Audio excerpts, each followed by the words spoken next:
Vale. Pero é da familia. Quen? Están chegando xente.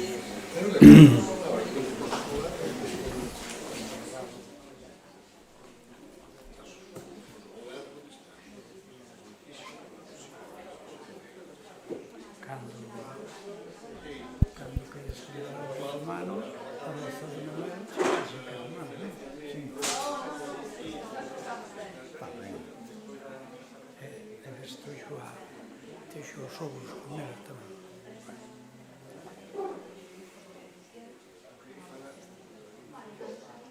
Quen falta, Enrique?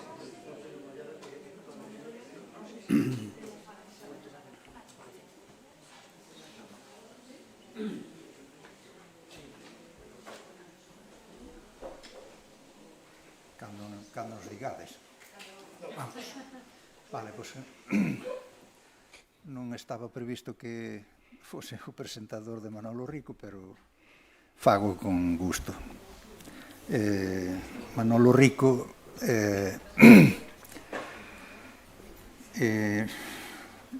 natural de Boimorto. Polo Rico non o coñecedes, pero polo verei así, porque é parente dun señor que é fabricante dunhas tellas moi coñecidas. Supoño que nas moitas das vosas casas hai tellas Verea. Bueno, os que temos lousado non usamos as tellas do parente, pero os que non tedes lousado, os que usades tella, seguramente que tedes tellado de Verea. Ben, pois, igual que moitos rapaces da aldea, supoño que os seus pais, igual que me pasou a min, que me mandaron ao seminario de pequeno, pois empezou a carreira neste caso, por os frades. Estudou nos franciscanos de Santiago. Chegado un certo tempo, descubriu que non tiña vocación de frade, deixou o hábito, no meu caso a sotana, bueno, que non cheguei a usala. Pero foi unha época de formación moi interesante para ele, porque ali foi onde aprendeu música. Tivo os mestres, teño lle oído, dentro do convento dos franciscanos. Nos franciscanos hai unha tradición musical grande.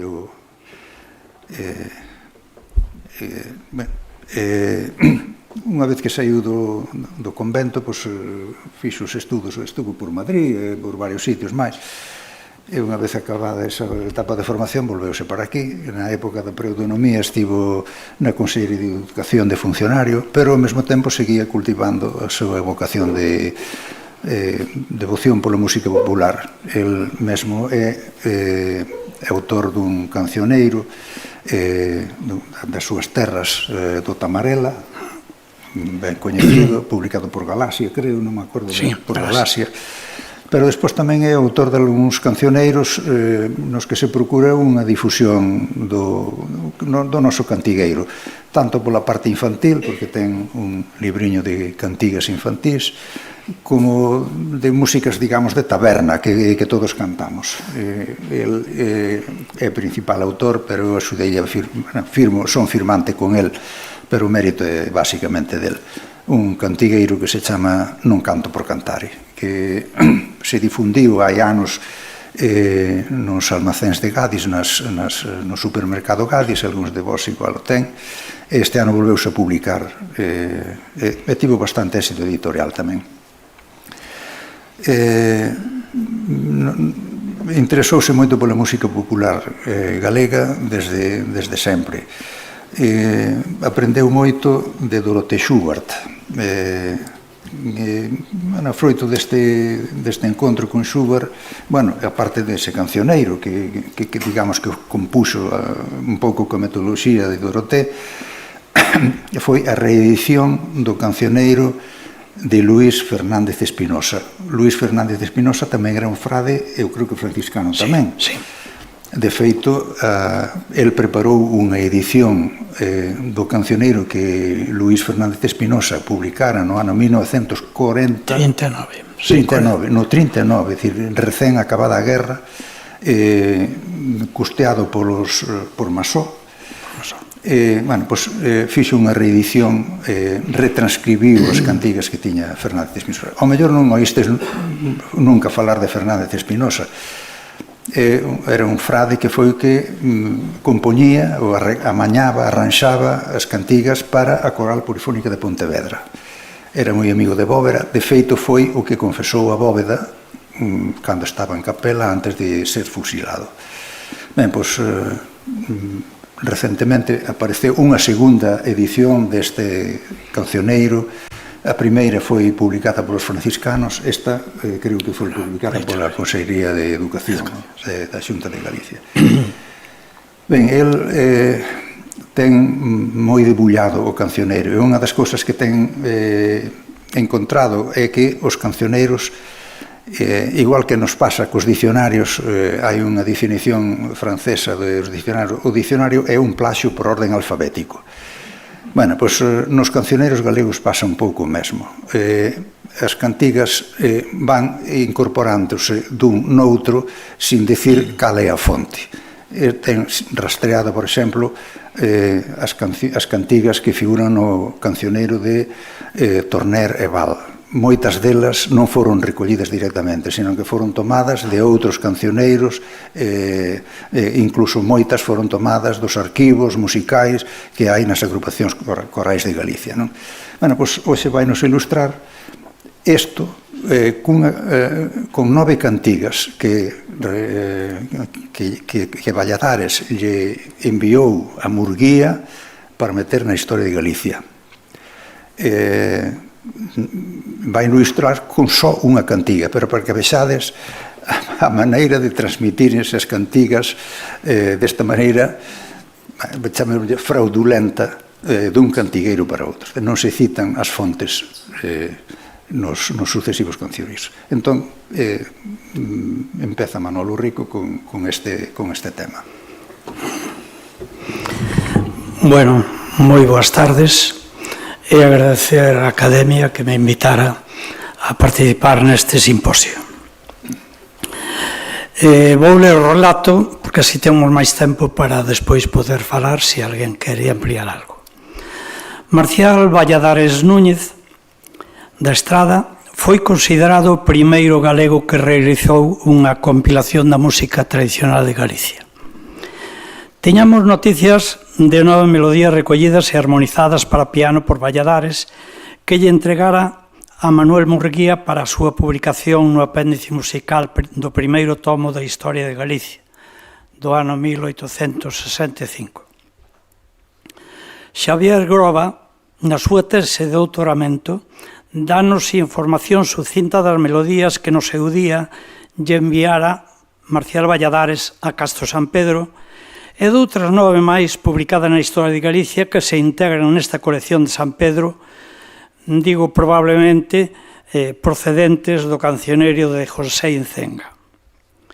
Intuíase a existencia dun cancioneiro de Marcial Valladares, pero foron Pico Orjais e Rei Samartín os investigadores que descobren na casa do autor o manuscrito autógrafo Ayes de mi país, que publican no 2010 cun estudo historiográfico na capa do manuscrito. Consta que na descripción que é un álbum que o autor Marcial de Valladares dedica ás súas irmás. As palabras de Murguía: debemos estas composiciones, lo mismo que su música y otros aires populares de la hulla, a la fina atención de Marcial de Valladares, quien la recogió en aquel país. Hai noticias de máis manuscritos. Indicoume no seu día Antón que na casa do profesor de Medicina Carlos Ferreirosa Espinosa, casado con a sobrinha neta de Valladares, o pianista Ramón Castroemil máis el, viron un manuscrito de partituras de Valladares. Feita a indagación no Ramón Piñeiro, non deu resultado. Manuel González di que debe ter este manuscrito a filla de Ferreirós que mora en Vigo, pero o mellor é o mesmo que manexaron os autores da publicación. Ben,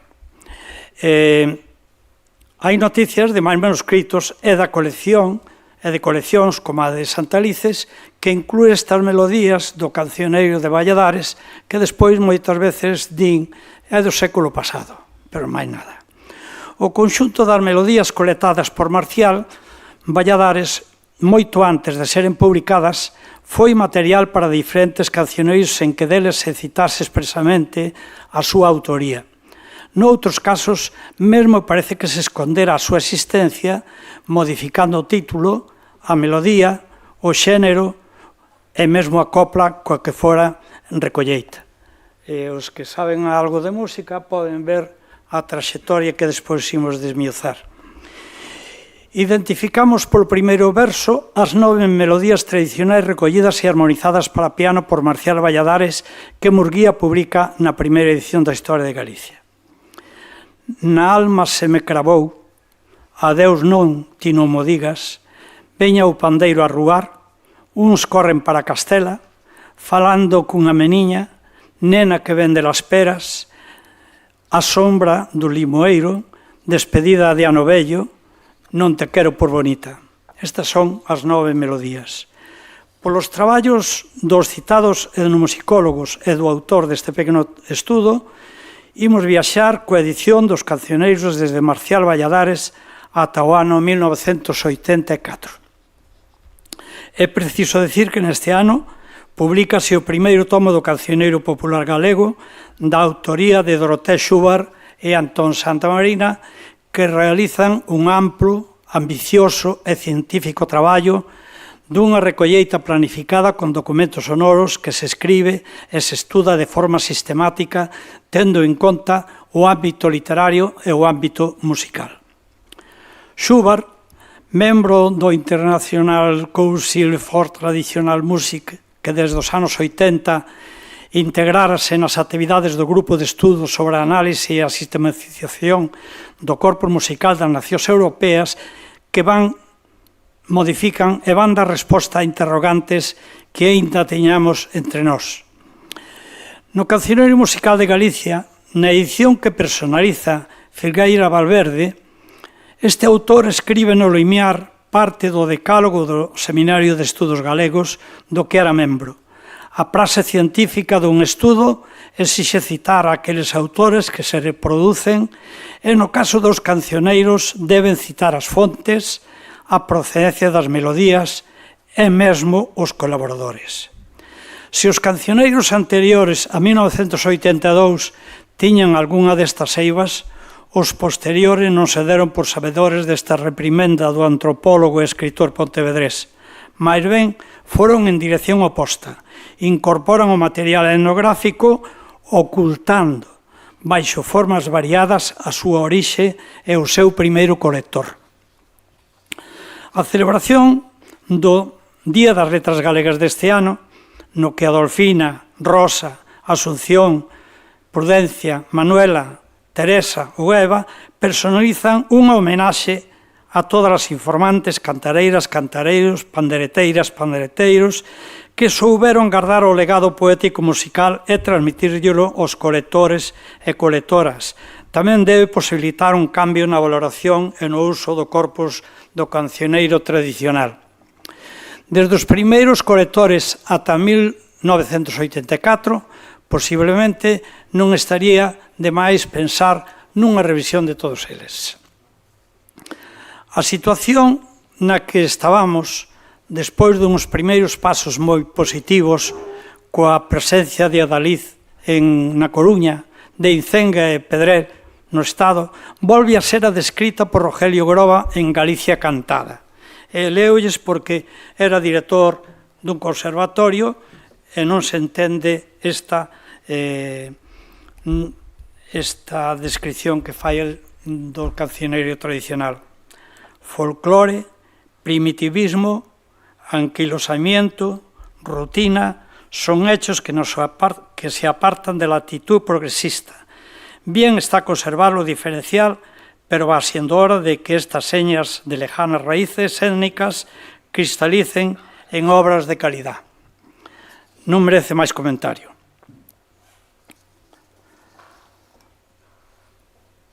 Vamos a ver. Así. Nos intentamos, ou imos intentar ver polo miúdo a historia das primeiras melodías publicadas por Manuel Murguía, recollida e armonizada por Marcial de Valladares, que nos mostra os avatares destas e doutras moitas que van copiando os colectores posteriores. Valladares clasifica esta melodía "Na alma se me cravou a raíz do teu querer" como un alalá. Un xénero musical compartido por todos os colectores, aínda que con definicións máis ben subxectivas ou filosóficas, acompañado de algunha característica musical que se vai modificar coa publicación do primeiro tomo do Cancioneiro Popular de Doroté e Antón.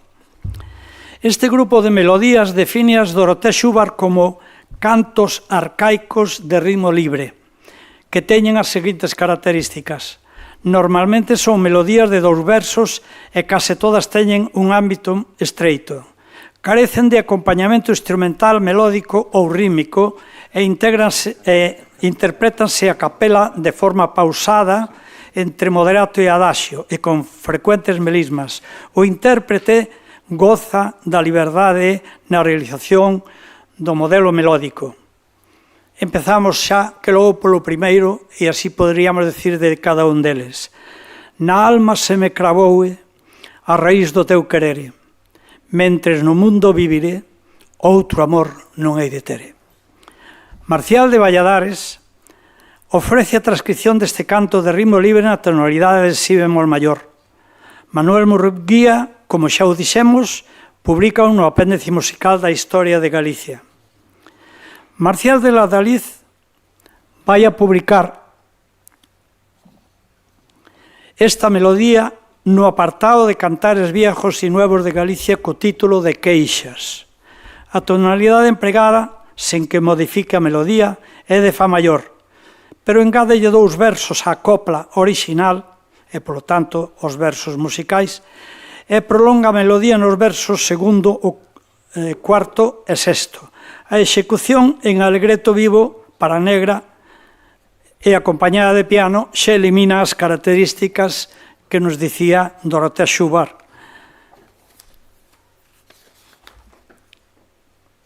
Tamén a publica Canuto Berea e sabemos por Margarita Soto Viso que unha variante rítmica deste tema tamén o utiliza o autor da súa ópera Inés e Bianca. Introduce, polo tanto, os versos así: na alma se me cravou a raíz do teu querer. Anque a vida me deixou solo para padecer, mentres no mundo vivir, outro amor non hei de ter.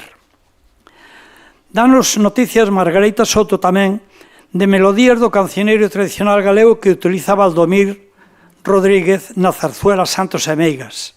A melodía do alalá, canto de ritmo libre, na alma se me cravou a raíz do teu querer, é unha delas, con esta outra letra. Pero ya cambió el cariño y ya nunca, nunca te querré. O sea, transforma en cantiga castelán. José Incenga, que é ese, José Incenga inclúe este canto de ritmo libre no seu cancioneiro Cantos e Bailes de Galicia. Transcribe a melodía armonizada para piano en la mayor. Modifica o final no segundo e cuarto verso desta melodía que lle proporciona Ramón Arana, coñecido polo Pichicato de Ferrol. Imos, por tanto, a outro que é Felipe Pedrel. Publica o seu cancioneiro musical español con índice de persoas colaboradoras como Adalid, Arana, Feijóo, Incenga, Murguía, etc.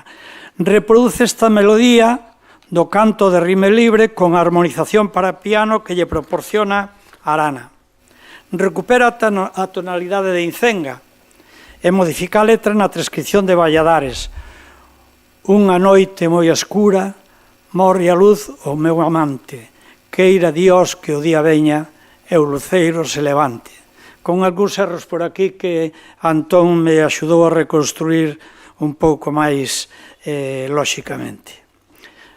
Casto San Pedro, do que xa non aportamos aquí, e Víctor Sáiz presentan este alalá na colección de cantos e bailes da provincia de Pontevedra que estamos a falar do ano 1910. Tamén se publica no Cancioneiro Musical de Galicia, edición personalizada por Filgueira Valverde, que, segundo escribe Carlos Villanueva, realiza un ordenamento post-mortem con evidentes puntos escuros por intuir que hai represaliados e claros intentos de silenciar a obra de outros autores.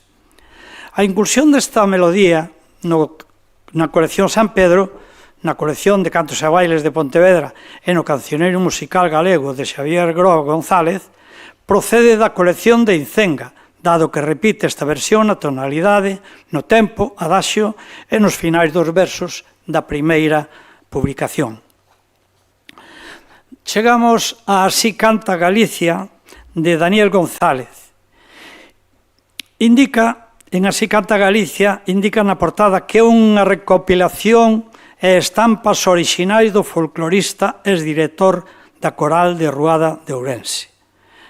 Reproduce esta melodía indicando que é o alalá de Padrenda, malio que o transcribe na tesitura orixinal de Valladares, o primeiro que repite. De maneira que en varios autores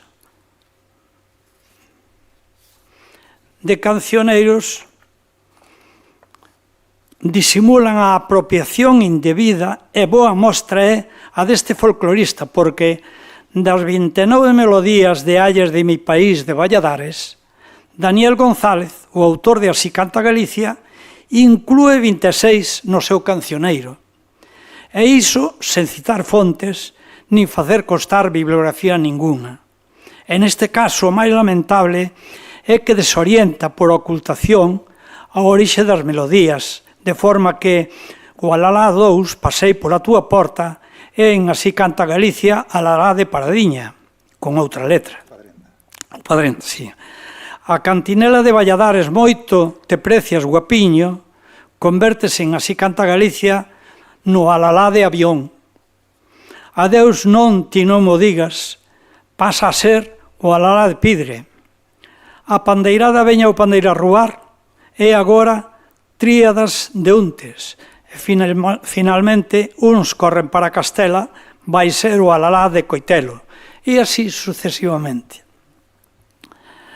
Baligái publica o seu cancioneiro no ano 73, moi próximo xa a nos o Limiar e de Filgueira. O cancioneiro carece de bibliografía e indican os autores que este canto de rímel libre, Na alma se me cravou, fora publicado por Murguía na súa Historia de Galicia como alalá do País da Ulla. Compre indicar que máis dunha terceira parte deste cancioneiro recolle melodías fornecidas por diferentes asociacións corais ou folclóricas.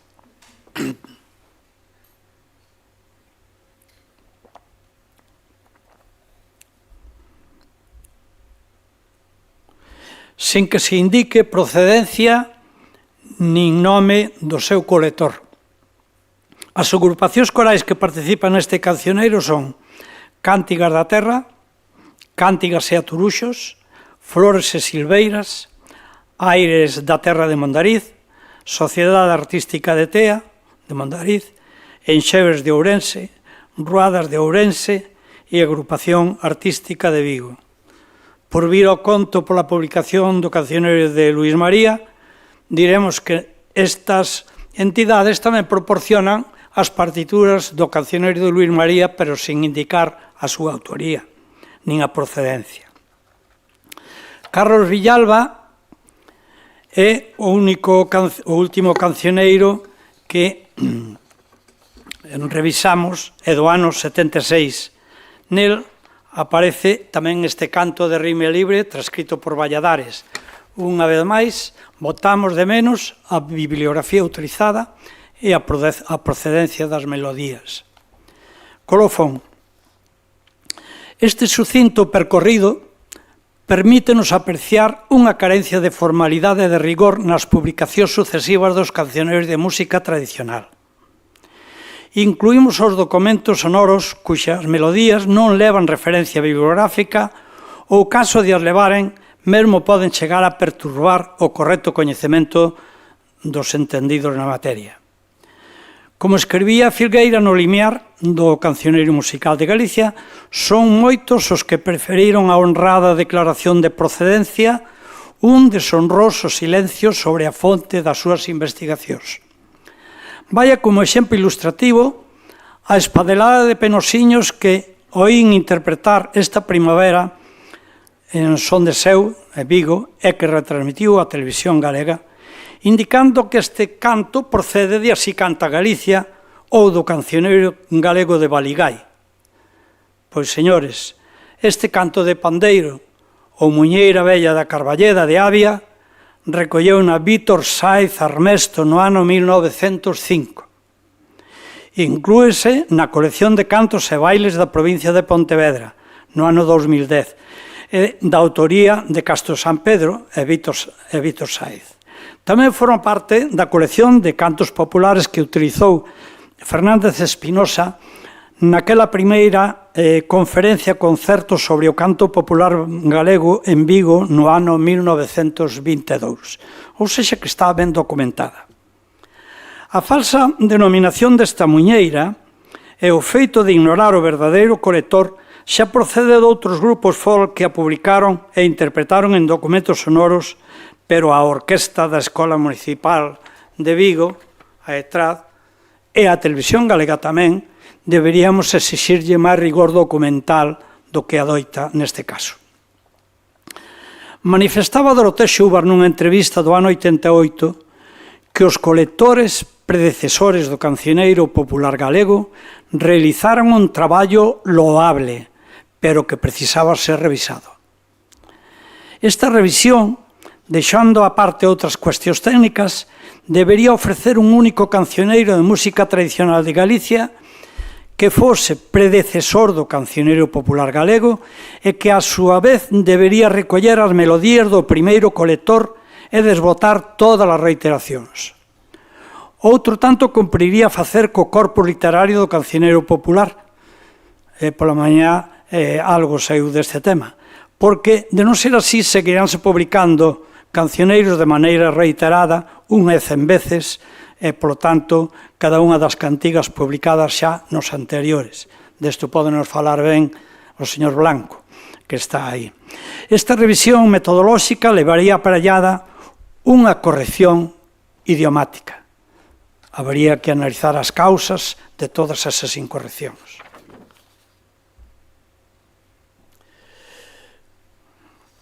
Os centros de formación, os conservatorios que teñen a responsabilidade de formar os novos músicos de Galicia e as escolas de formación do profesorado tamén percíbense como afastados, en certo modo, dunha pedagogía musical europea, non digamos xa galega. Mago a ter que recoñecer que, en xeral, hai un incumprimento dos obxectivos mínimos sobre o coñecemento e fomento da música tradicional que está depositada en máis de asociacións culturais e folclóricas, salvando a ETRAD de Vigo. É ben significativo que a meirande parte das programacións anuais do profesorado dos conservatorios non inclúe a porcentaxe de obras de autores de Galicia nas ensinanzas de cada instrumento.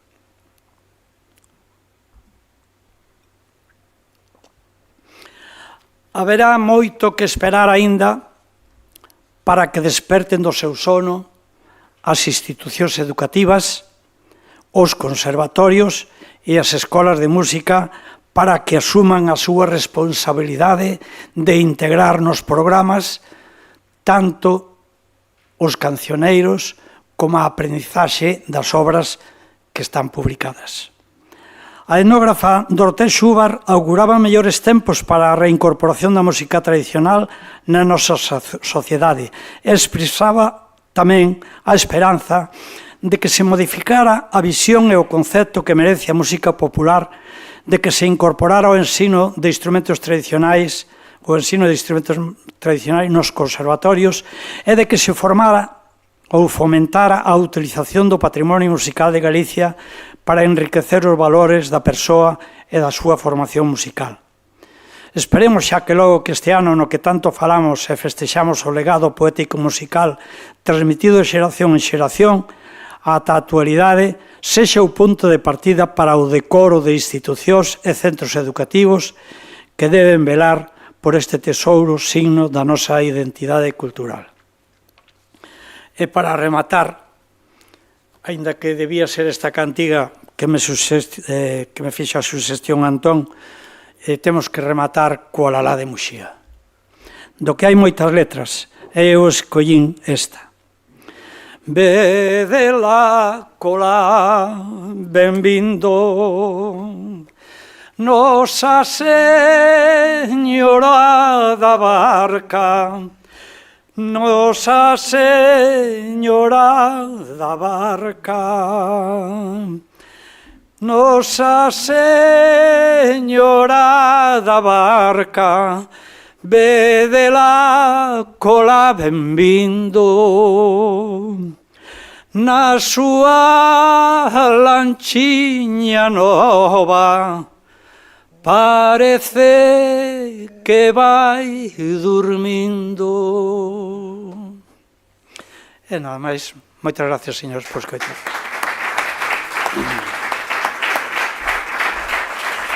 Non sei o que sabe.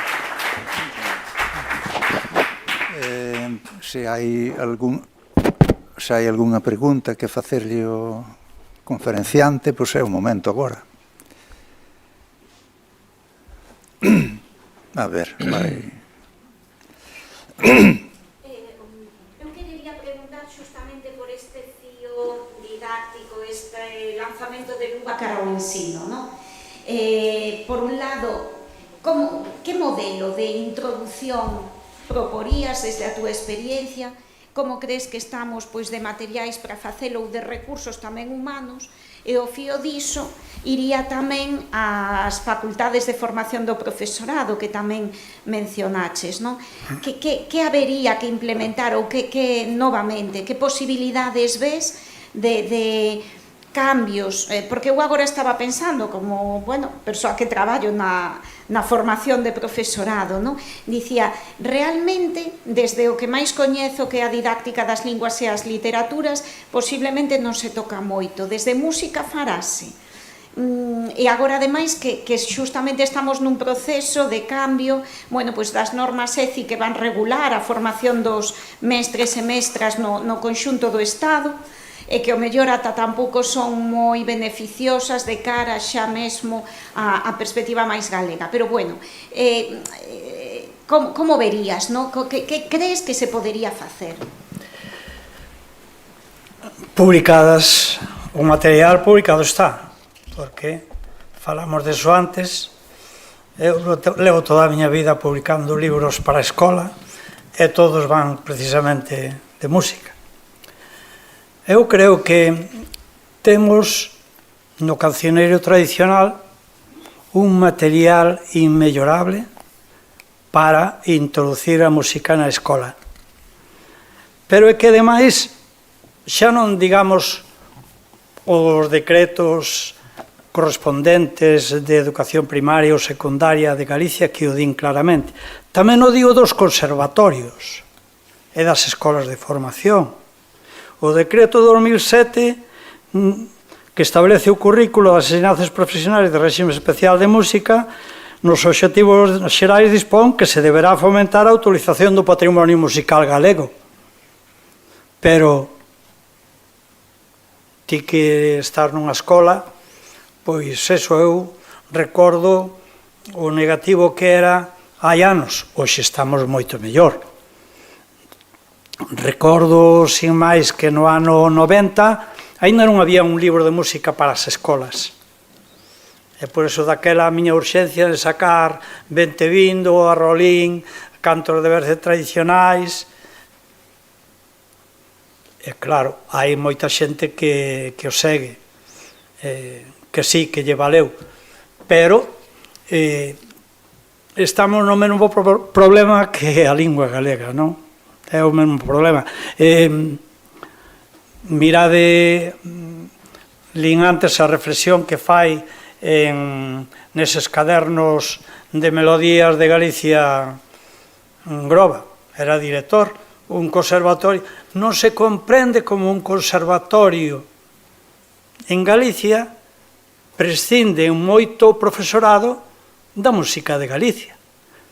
Mesmo a descoñecen. Digo porque, bueno, no Conservatorio da Coruña chamaronme reiteradamente últimamente e hai, sí, hai un grupo de profesores que están concienciados, pero xa non é a concienciación, é a obriga que teñen de introducir o 50% das melodías de Galicia de autores ou non autores da tradicional, é que non se fai. E iso, pois, claro, hai no que ver de alguna maneira. Eu, por eso, incluín para facer unha intervención primeiro, mirar como están os cancioneiros, revisalos, facer un cancioneiro que seguramente Antón un día xa fixemos tanto que non sei o que hai que facer, pero vostede que é máis nova, hai que poñer a xente a traballar, e además as experiencias son moi bonitas. Traballar cos cancioneiros, facer un cancioneiro único con todas as melodías e rexeitar as que xa están publicadas. Pois, aparte de ser un redescubrimento de autores que ni se coñecían, pois, danos a pauta para traballar máis seriamente, ter un cancioneiro único, porque senón eu collo o cancioneiro de San Pedro, outro collo outro, e cal é mellor? Non é mellor ningún, son todos vos, pero o malo é que nos metan neste berenxenal. Facer un canción único musicalmente, e facer un canción non só da música, das melodías, senón tamén das letras. Un pouquiño falouse pola mañá e deixouse aí no alto, non hai, é urxente, e Antón teme falado desto, a veces Antón é o home que dinamiza por detrás e di, hai que facer isto, e gracias a él fixeronse moitas cousas. E unha delas é facer o cancioneiro, desbotar eses castelanismos que non teñen xustificación, poden ter, pero non teñen na maioría dos casos, e sen embargo repítense. Sabemos cales son os fenómenos de reiteración de coplas mitad lingua galega, mitad castelán, sabemos moitos dinamismos, pero vayamos á orixe. Hai material infantil tradicional moi importante, moi importante.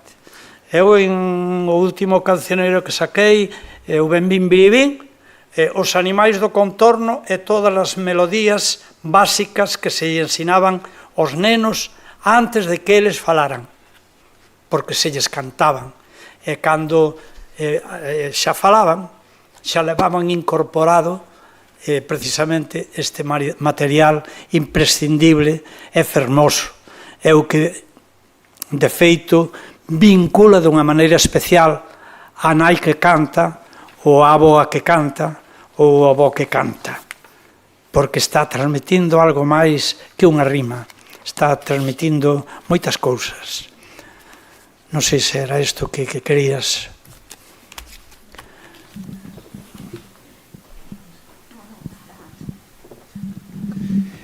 Bueno, eu quería, falabas agora un pouquinho, Manuel, de facer un cancioneiro único, non? Iso, aparte de ser unha, digamos, algo moi prolixo, coido que moi difícil de facer e que levará moitísimo estudo, ten moitas dificultades, non? Falabas tamén de... porque digo moitas dificultades porque hai moitos cancioneiros, non? De alguma maneira, o que coido eu, na miña forma de pensar, que había que eliminar aqueles que xa falan, pois, fundamentándose en outros cancioneiros anteriores, ou que están copiando, e que non deron, como ti antes decías, non deron cales eran as fontes nas que eles habían escrito iso, non? Entón, eu vixo realmente prolixo. A parte que no cancioneiro, según a procedencia xeográfica, quero dicir, pois é moi variado. Entón, unificar todo nun vixo realmente difícil. Como tamén vixo complicado, que ao mellor, baixo o meu punto de vista, ao mellor non moi axeitado, e suprimir pois expresións. Non é difícil coas técnicas actuais, non é difícil facer un cancioneiro único. Eu repetiría o de Dorotea, fixeron un traballo moi loable, pero nós que advertimos ahora uns erros que hai que corrixir, informáticamente é moi factible escribir as melodías e encontrar as coincidencias. Eso non as melodías. Eso vexo ben, pero que... Ademais, temos a ventaxa de que os cancioneiros anteriores ao cancioneiro popular galego de Antón e Dorotea, pois xogan cos mesmos conceptos, que é un alalá, aínda que non o definan ben, pero xogan co mesmo concepto, cantinelas, que son como alalás, cantos de labor, pandeiradas, xotas, muñeiras, romances, en fin, son melodías que a veces se trasvasan, pero hoxe con programa informático sinxelo escribimos as melodías e sabíamos cales se repiten, así como nos, vamos a ver, no cancioneiro de Luis Espinosa que editei o ano pasado, fíxose precisamente buscando a orixe de cada melodía e a orixe de cada letra, porque tamén teñen colectores as letras, e a veces, se collemos o cancioneiro actual, estamos repetindo reiteradamente, con certas variacións, tal, pero unhas que poden ter sentido e outras non. Entón, é moi doado de facer. Blanco xa nos axuda coa súa tese sobre a poesía popular, en tanto que nos dá as frases de iniciais. Un programa do ILGA, o TILGA, axúdanos a buscar unha cantiga estea donde estea. Que problema hai? Faise un cancioneiro e loamos a todos os que fixeron o esforzo de facer un cancioneiro, pero eliminamos esas duplicidades que non teñen sentido, ou que se copie deste daquel, deste, daqui para colá, etc. É moi fácil. O que ten que haber é que unha alumna da profesora que estemos aquí diante, académica, pois se poña no seu ese traballo por monteira e que o faga Antón Dino, xa andivemos moito. E seguiremos traballando hasta que poidamos, pero é factible facelo. É fácil. Bueno, realmente vai ser moi difícil, non? Non. Pero sobre todo, bueno, dilo dis, ti és un especialista, evidentemente. Pero, bueno, eu vexo realmente complicado. Pero, bueno, para iso aí estades os musicólogos, os especialistas para poder facer.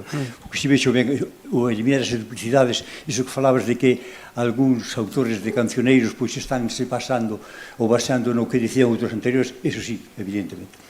Logo hai outra cousa que tamén eu non a vexo tampouco ben, desde o meu punto de vista, é o feito de se hai unha serie de expresións que son en castelán, porque eliminalas.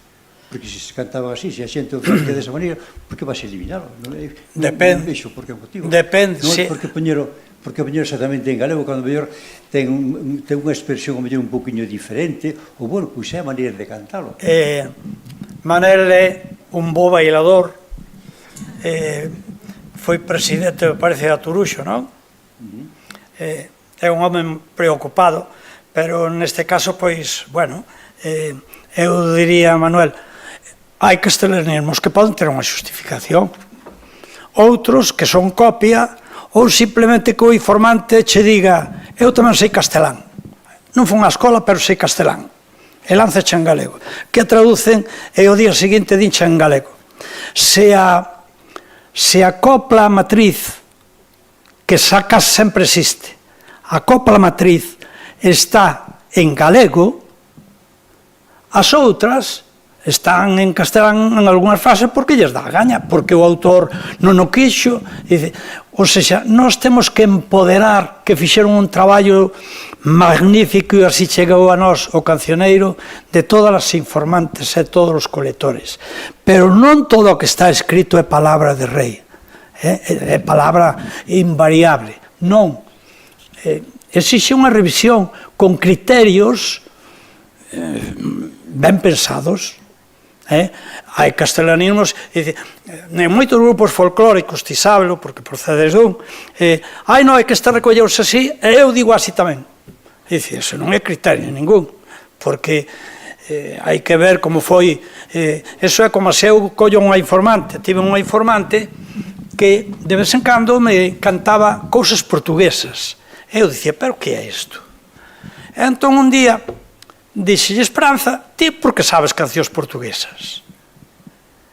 E Esperanza botouse a rir. Cando xa marchábamos, díxeme, Lito, ven aquí. Lito é como me coñecen a mí no meu pobo. Ven aquí. E dice, o meu pai era portugués. Entón, claro, o seu pai era portugués. Claro, non lle preguntei a ela, porque naquele momento para min era embarazoso, pero preguntei ao seu irmão, o gordo de Cardeiro, e dice, oi, Esperanza é filla dun portugués. Si, era un maderista que viña por aquí. E esa, moitas cancións, porque traía o acordeón e todos os anos facía unha festa. Pasaba a ver a rapaza e tocaba as cancións portuguesas.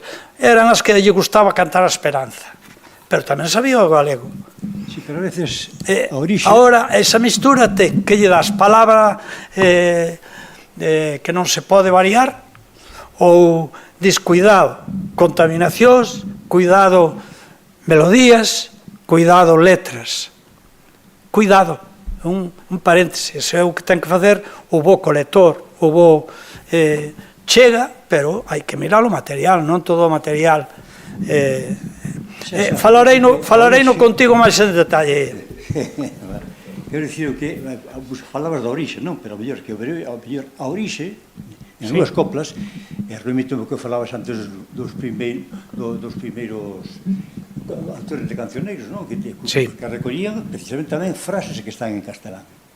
Entonces, bueno, hai que ver o contexto, e aquí parece que o que queremos é traducir o galego.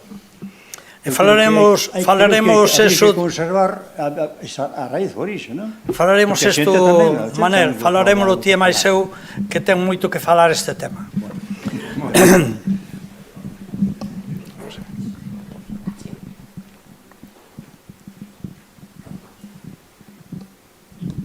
Hola, mira, xa que remataches coa Alalá de Muxía, ti sabes realmente quen recolleu este Alalá? Sabemos que Anta foi o que, bueno, interpretou, no, na coral e todo eso, non?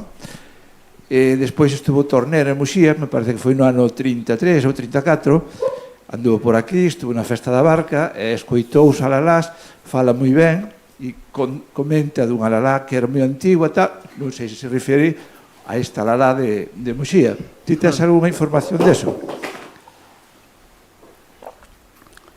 Estou traballando con ese home que hai que recuperar, porque me parece que foi o cancioneiro da Costa da Morte, ten unha débeda con Saturnino Cuiñas como informante e con Anta Seoane como colector, como transcritor dun material que ademais é un pouco material tabernario, as foliadas.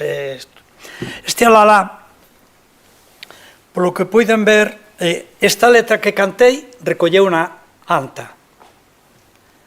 A melodía parece que a recolleu un amigo del, Fernández Amor, que estivo na coral antes de Anta, e despois foi para Ribadavia, para a banda ou algo así.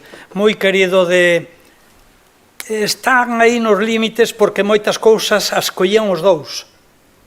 Entón, hai outra letra que sí que é de Anta sin ninguna, porque o pon na estampa das Peixeiras e da estampa primeira que Rúa da Camariñana.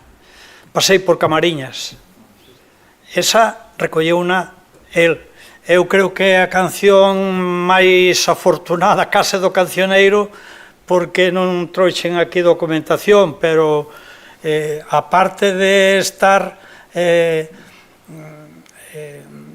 nos concertos mundiais da Orquesta Sinfónica de Londres, con Julie, non me acordo como se apelidaba, pero é que ten 1000 versións en Galicia, e ainda máis, que ten un pouco de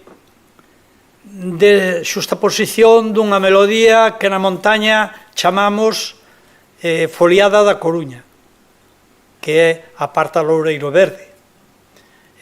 Na zona de Ourense, se queres boi morto por facerme centro da miña terra ou Melide hasta a Coruña, a Foliada da Coruña é a Parta Loureiro Verde deixa clarear a lúa.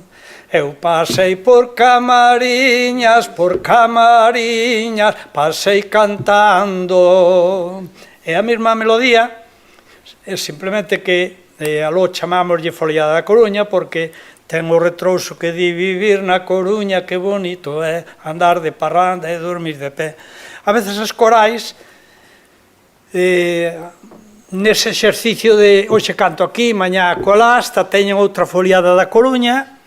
Eu pasei por camariñas, colle a partitura primeira, tamén a recolle Dorote Xúbar, Antón. En principio é unha melodía afortunada, pero que vai con camariñas a costa, e os do centro de Galicia témonos que esquecer xa da Foliada da Coruña, porque xa se fixo desa maneira. A veces ese é un tema moi importante, que é o tratamento da música popular. Se realmente, porque despois non che din, por que puxeches isto aquí? É de onde o colleches? É por qué? Aí están os líos.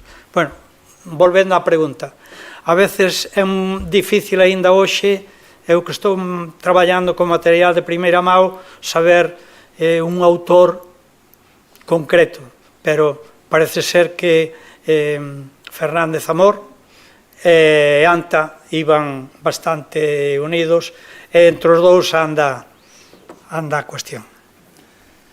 Bueno, non sei se eu creo que é hora, non? Non. Temos aínda sitio para outra pregunta logo, veña. Ou comentario, non é necesario que sexa pregunta. Exactamente. Dime. Eu que son e comparto as preocupacións en canto a citar as fontes e no noso contexto especialmente, pero igual históricamente, e agora pensando tamén que igual citaches autores que publicaron cancioneiros e tamén orquestas ou intérpretes de música actual, igual quería darlle o beneficio da dúda, non sei, exercer como abogado do demo.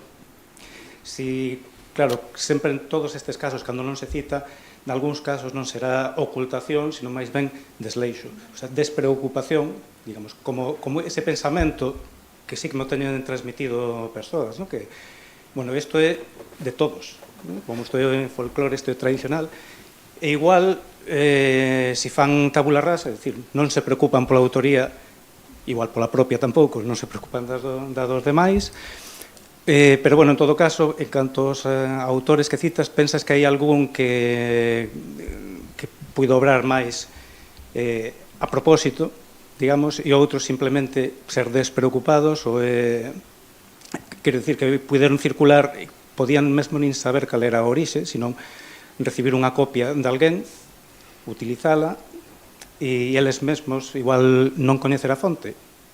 Pregunto, ti que coñeces mellor o mundo destes compiladores? En principio, eu a veces teño pensado, eu como fixen isto cando era máis novo. Ao mellor tamén cometín algún erro destes, non? Non sei, pero de utilizar unha melodía tradicional que te das conta 2 anos despois, isto é tradicional. Os que nos creamos, os que nos dedicamos á creación musical, pode pasar, sin mala intención. Home, por exemplo, vamos a ver, collemos as melodías de Castro San Pedro. Hai unha melodía de Montes, outra versión de Pichicato, outra versión de San Pedro. Con cal te quedas? Coa que ten máis antigüidade. E nada máis, porque eles mesmos xogan, no, este tal, este é a miña versión. Bueno, esta é a túa versión.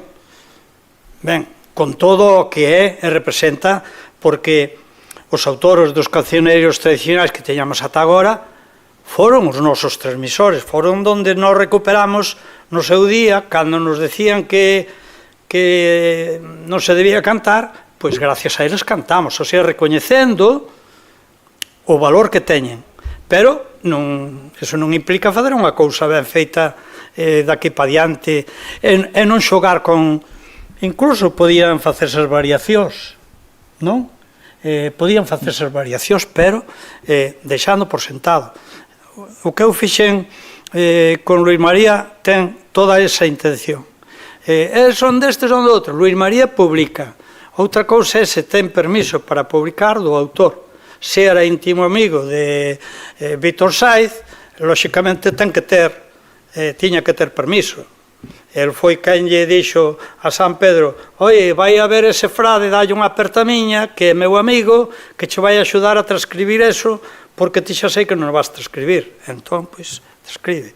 Bueno, en fin, que dentro da prudencia, ao mellor foi un pouco didáctico para decir isto é o que hai, pero bueno, tampouco imos a establecer unha malicia total. En algún sí, é evidente, porque se as cosas se vamos a ver,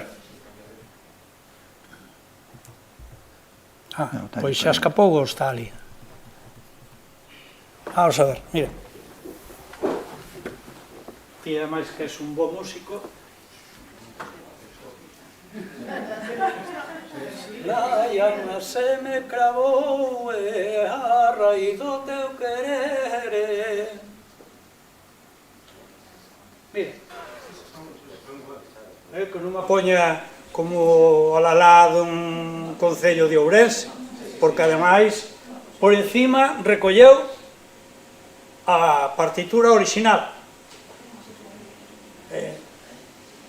A de Adaliz, por exemplo, pois vémosla máis, bueno, é un músico que colle as melodías e xoga con elas. Bueno, non debía decir de onde a colleu, aforrábanos a nos mirar aquí e mirar a colá, non? Pero bueno, ten aí, está un pouco escondida, se o dixera xa estaba. Incenga, manda ya seguramente Pichicato.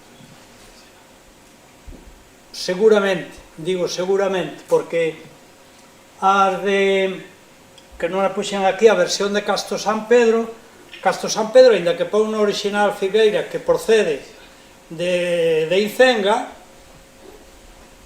é que eso é o que lle di na carta Marcial de Valladares a San Pedro cando lle manda: aí che vai todo o que teño, menos os 9 que está publicado na Historia de Galicia. O que fai mal Incenga é que pon que procede dun envío que lle fixeron, ou Castro San Pedro que pon que procede do cancioneiro de Incenga, e, sin embargo, o mesmo autor que recolleu Valladares, pois dixolle onde estaba, que lle costaba poñer aí que estaba na Historia de Galicia de Murguía, ou tiña aí algunha antipatía. Pois esas son as cuestións que eu, como ando polos cancioneiros mirando cousas, pois vexo que non está ben feito. Non está ben feito, simplemente. A gravidade do asunto, pois, cada un vai na medir da súa maneira. Noraboa porque pola mañá deches unha clase magistral de acentuacións de por que as barras isto e o outro, que gustaría metela eu hai moitos anos, non? Eso é. Bueno, eu non sei se queredes saber algo. Bueno, eu quería facer simplemente un interrogante sobre como facer a normalización do cantigueiro tradicional, porque ti estás dicindo, hai que escoller a máis antiga, cal das letras é a mellor.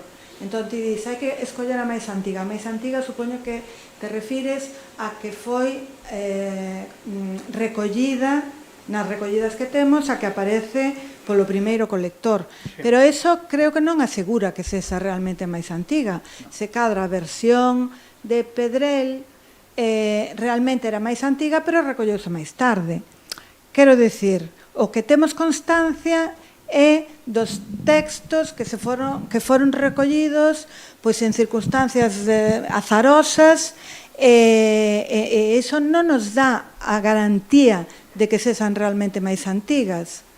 Por outro lado, as letras, por exemplo, as que teñen topónimos, non? Sí. As nenas bonitas hainas en Ourense, hainas en Mourente, son de San Vicente. Cales son as nenas bonitas en realidade? Cal é a orixinal? De onde veñen as nenas bonitas en última instancia? Podemos sabelo? É dicir, e cal vale máis? A cantiga das nenas bonitas de Mourente ou as cantigas de Ourense? As nenas bonitas de Ourense? Quero dicir, como escoller cales son as nenas máis bonitas? As nenas bonitas é fácil escollelas, pero... Non sei, dependerá do gusto, mellor.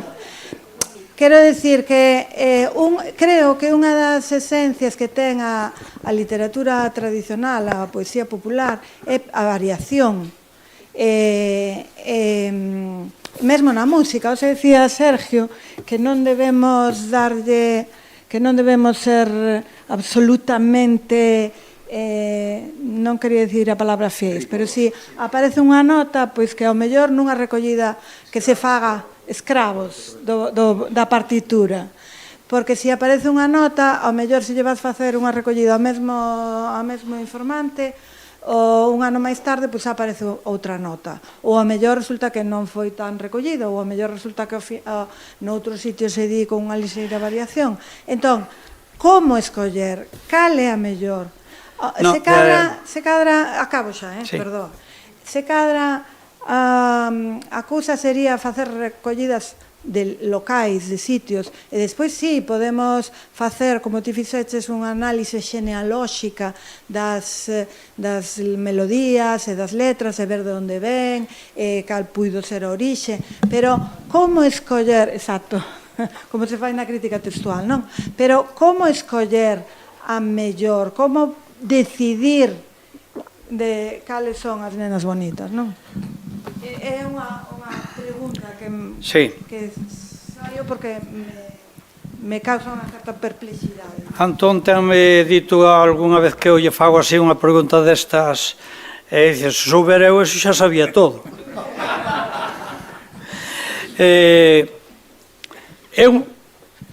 Eu non fixen o cuestionario de como debía ser. Creo unha cousa é un cancioneiro local onde lóxicamente adapta a cuarteta tradicional á localidade, e nese caso a veces é imposible onde está a orixe, pero eu creo que na maioría das cantigas si se sabe cal é primeiro. Hai outras que non se vai saber, pero tamén está o relato que nos fai o colector.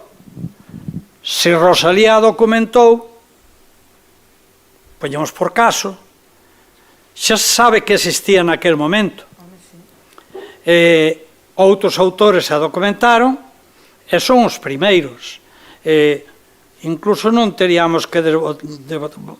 Rosalía, todos coincidimos en que tiña un cancioneiro, que Alejandra, a súa filla, é unha excelente informante de música tradicional tanto para Feijóo, Perfecto Feijóo, como para San Pedro.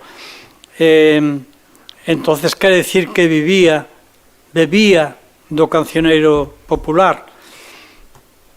Eu creo que se pode cometer algunha injustiza, diste, foi primeiro aquela, pero eu creo que sí que se pode facer un cancioneiro con criterios estudiados, que ora eu non os traio aquí estudiados, pero con criterios podese facer un cancioneiro básico moi importante, e as dudosas, pois, ao mellor incluílas tamén, non sei, pero falamos no xantar deste tema. Hai cantigas, por exemplo, para decirlle a todos, eu atopeime en Anta, arrimeime, fume arrimando á casiña do cura e comiño caldo, o cura podía ter caldo, pero o importante era o caldo da criada. O que pasa que na recolleu Saturnino non podía decir eso, porque naquel tempo non lle iban permitir a un cura decir que tiña unha criada coa que comía o caldo os demais. Bastante tiña con que o comera él. Entonces, pois, esa é a cuestión. Os autores que recolleron ao principio, dignos algunha vez, que desbotaron as pouco estéticas, obscenas, sobre todo, están fora, aparecen agora e parecenos raras. Xa existían, pero non se escribiron. Existían. Moitas das que nos dixo a amiga que pasou pola miña terra de profesora de canto, xa existían, pero non se escribían, porque eran obscenas. E as obscenidades nos autores primeiros, aqueles, pois, non cabían, non tiñan cabida. Eso é.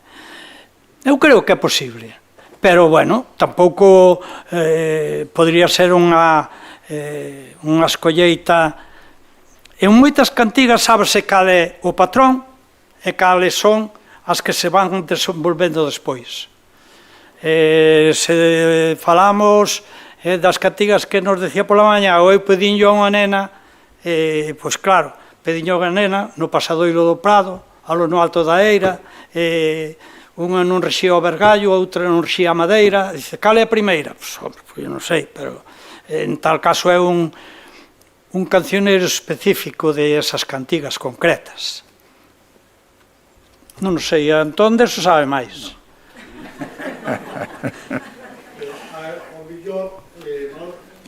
Sí. Manolo, o mellor o que estás propondo, entendo da túa exposición, é como fixar un canon de letra, de música xa non digo nada porque non teño nin idea, pero claro, a mí pareceme que é seguramente moi interesante facer isto, non o poño en dúbida, pero claro, de todas maneiras hai que facelo desde a conciencia de que estás con unha manifestación que é oral na súa esencia e, por tanto, pertence á súa esencia ser variado e ser, como decía Xulia pola mañá, de que é un tipo de arte performativa e entón, bueno, cales son as nenas guapas? Se é nun sitio son as de Ourense e se outros sitios son as de Ourense que dan máis perto. Entón, claro, por iso forma parte da esencia do fenómeno, que é variable e en si mesmo é que entón, por natureza, forma parte da súa esencia a variación. Por tanto, asumamos que non é posible, en realidade, pretender fixalo e enfocar con unha mentalidade de letra impresa un fenómeno que non é de letra impresa, que é de voz, e que, por tanto, é variable. Entón, pode ser loable, e vamos, non discuto, que seguro que está moi ben. E, bueno, a pesar de todo, é interesante por razóns didácticas, por razóns científicas, por razóns históricas, o que sexa, crear un canon, porque eso nos vai permitir ter unha bala de comparación de todas as variacións que aparezan, pois vai permitir depurar moitas cousas, vai nos permitir establecer genealoxías de textos, pero sempre sabendo que ese canon non é a auténtica cantiga, porque iso non existe, eu creo. Hai que asumir que tal cousa non existe, que é unha cousa que está vivindo, bueno, chama Celso Cuña, cando fala de poesía medieval, que ten un pouco este problema, é dicir, fala da movencia do texto. Son textos que se definen polo seu carácter inestable. como che digo, ou como che decía, eu non teño criterio ese establecido. Creo que hai que facer algo para ter, moitas veces é posible, outras non. Sempre hai posibilidades de aproximarse ao xenuíno, a primeira versión, e as outras poñelas como variantes. Hai moitas fórmulas para facer eso, non? Menéndez Pidal, cando fixo Flor Nueva de romances viejos, realmente o que fai é versións facticias dos romances. É dicir, que é posible, é. É dicir, o romance do Gerineldo que eu lín de rapaz no Flor Nueva de romances de Menéndez Pidal, era unha versión facticia, inventada por él. É dicir, combinación de todas as posibles versións, estableceu unha especie de, chamámoslle, como chamas ti, versión canónica. Non é auténtica, non? Bueno, pero é popular, sigue sendo popular. Bueno, estamos alongando moito. Quique, creo que é importante, e a partir de agora ainda vai ser máis, porque estamos nunha etapa de florecemento musical de moitas cantareiras, xa tamén homes cantando. Ben, temos voces moi boas. E despois estará aquí un de sona actual. Eu onte ainda oín, en vez de namorada, é camarada. Claro, son os novos derroteiros que pode levar unha música e unha letra tradicional. Pero, bueno, son novos pasos. Son novos pasos. O mellor é interesante aproximarse aos primeiros colectores vos, como fixo Blanco, para localizalos, e que fixo esas letras, e incluso vendo as versións de diferentes autores que aparecen, por exemplo, no libro de Blanco, ti tes un xuízo, aínda que sexa moi persoal, pero esta debe estar ben, está ben escrita, esta ten este erro, isto tal, esta vai, esta mete aquí un castelanismo que é improcedente porque vese que podía ir o galego. Tamén temos, e vou a ler con moita devoción, se así se pode decir, Blanco, o libro que me traes coas cantigas portuguesas e galegas. Aí tes outro parámetro importante, porque tampouco está tan distante o cancioneiro portugués do galego, máis ben está moi próximo. Entón, pois, a ver, son puntos que habrá que estudiar. Eu, pois, non sei, máis que formular o que si procedía para ter ese corpus, pois pareceme un idóneo. Ora, como facer, hai que facer con moito tato, certamente, tendo claras certas cousas, eso desde logo, non se pode facer a machada, eso desde logo. Bueno, pois... A ver, que ten unha palabra. Unha notiña sobre o que comentábamos aquí antes. Penso que habría que diferenciar entre o que serían recollas distintas e fontes distintas do caso que nos presenta aquí Manolo, onde claramente todo procede dunha fonte, porque son fontes documentais.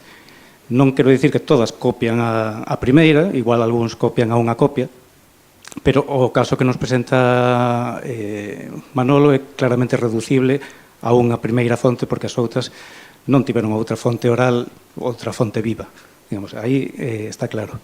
Sí. E do que se falou despois, que comenta tamén Antón de Menéndez Pidal, en canto a música, fíxose tamén en Hungría.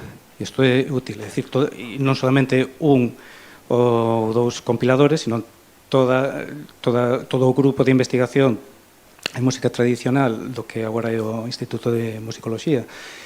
Entón, que había un inxente traballo de compilacións de decenas e decenas de variantes para unha melodía, das cales peneiran o que vai ser a versión modelo que non é a única que se debe transmitir, algo así, pero, digamos, como todos eses especialistas tamén se ocuparon da pedagogía e da difusión, da divulgación do folclore, pois, deron parte do seu traballo en examinar con cuidado e cautelosamente todo o que estamos falando e en dar, digamos, un cancioneiro manexable para as masas e para a educación, peneirado con criterios e falado en reunións onde hai múltiples voces do que vai ser o cancioneiro que queren donar a todos. Era isto que... Sí. Por último, rematamos, diría, a mí tamén formulada esta pregunta un profesor de conservatorio precisamente. Dice, eu non coñezo, pero quixera ter un cancioneiro que me servira de guía, porque claro, non todos se van a especificar en coñecementos do cancioneiro tradicional, pero hai moita xente que ten moitas dúbidas nestas cousas, é isto que é isto que non é, sería un cancioneiro orientativo. Non habería que desbotar os cancioneiros que se fixeron, senón saber, este é un cancioneiro que compendia, eu podo che dicir, por exemplo, unha cantiga, e digo che varias, e ti varme decir, no, esa aparece a primeira, no, esa é a que aparece en máis cancioneiros, entonces é a xenuína, é a primeira. É difícil. Moitas gracias por todo.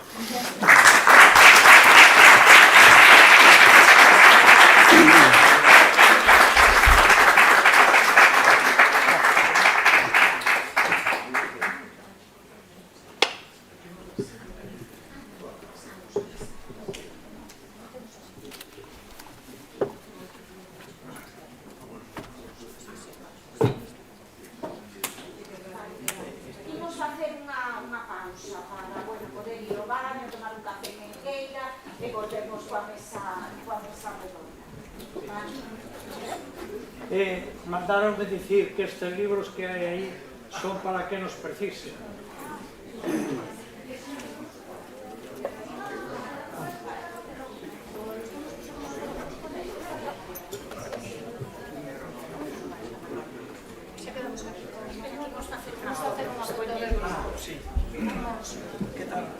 Sí, no, pero ainda sigo pensando en que se pode facer para as facultades de formación do profesorado. ¿Dónde facemos la foto, Moncho? ¿Dónde facemos la foto? Aquí no, ¿verdad? ¿Dónde la facemos? ¿Para ali? Sí. Para... Sí, para aí, vale. No, temos que facela para ali, porque aquí mata o opositor. Pois ben. Onde nos diga... Cando nos digo fotógrafos, somos que saben. Ali non vai para nada.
mando nada.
Ben, boas tardes de novo.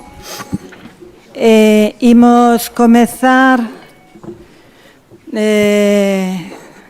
case no momento que estaba previsto coa última sesión deste simposio, a mesa redonda sobre facendo un balance dun ano e perspectivas de futuro da tradición. Un tema que xa se asomou en varias das intervencións desta mañán, que creo que presenta interese por parte de todos, e que no cal queremos reflexionar un pouco sobre este ano que acabou. Non vou comentar cales foron os motivos para seleccionar por parte da Academia as cantareiras, porque xa se falou bastante diso. Só que quería facer ver algo que é unha obviedade, que o éxito que este ano tivo a elección das letras galegas polas cantareiras non foi mérito, evidentemente, da Academia, senón que foi mérito da sociedade galega que sostén ese patrimonio de todos. No ano 22 houbo as tanxugueiras, foron ao Benidorm Fest, e creo que esa actuación fixo que se difundira moitísimo máis polo mainstream o fenómeno que constitúe a nosa música tradicional. Pero iso tampouco foi causado polas tanxugueiras, sino que as tanxugueiras é tamén consecuencia de todo iso, consecuencia dun fenómeno que empezou, como tamén se dixo aquí hoxe, pois, podemos remontarnos ao século XVIII con Sarmiento, podemos ir máis atrás que as cantigas de Amigo, e máis recentemente un folclore que cando se pensou que estaba empezando a esmorecer, foi recollido por moitas persoas desde finais do século XIX ata agora, incluindo bastantes persoas das que están aquí nesta sala. A sociedade recolleu este patrimonio e está vendo nos últimos anos unha eclosión tamén a todos os niveis, tamén nos ámbitos urbanos, e que está chegando tamén a xente nova, que é o máis importante que creo que debemos ver nesto. Creo que hai que entender o noso patrimonio cultural non como un patrimonio arqueolóxico que hai que conservar nunha vitrina, senón que hai que coñecelo, expandilo e ver que pasa con el. Diso imos falar aquí, aínda que dicen que non iba a falar nada, pois xa... Ben, comezamos logo a nosa mesa con Isabel Vigo, Richi Casar e Xavier, Richi Casás. O teu apelido foi moi oído este ano, para equivocarme agora. Ben, empezamos logo con Isabel Vigo. Isabel é licenciada en Historia da Arte pola Universidade de Santiago, especializada en Patrimonio Cultural Galego-Portugués na Universidade da Coruña, sobre todo no patrimonio cultural inmaterial, ámbito no que se seguiu a formar porque está traballando desde o ano 2020 no Arquivo do Patrimonio Oral da Identidade do Museo do Pobo Galego. Apoi para nós, non? En confianza. Foi unha das comisarias da exposición Cantareiras, Oralidade, Creación, Transmisión, unha exposición magnífica da que puidamos disfrutar durante este ano 2025 no Museo do Pobo Galego. Foi tamén coordinadora con Carme Campo do seu catálogo. Ela vai nos falar logo desta exposición e da súa perspectiva de como transcorreu este ano. Grazas, boa tarde. Primeiro agradecer á Academia este convite, a Ana, a María pola chamada, a Antón, que creo que xa se foi, pero que creo que tivo algo que ver en que eu estexe aquí sentada e como patrón do museo entendo que intercedeu. E o que decía un pouco Ana, a miña intervención vai a contar o que supuxo este ano do Día das Letras Galegas no Museo do Pobo. E este ano comezou non no 2025, senón o 5 de xullo do 2024, cando se fixo viral, por así decir, esta convocatoria. E un pouquiño antes, tamén Yolanda andaba por aí pedíndome estas fotografías que foron virais tamén, non?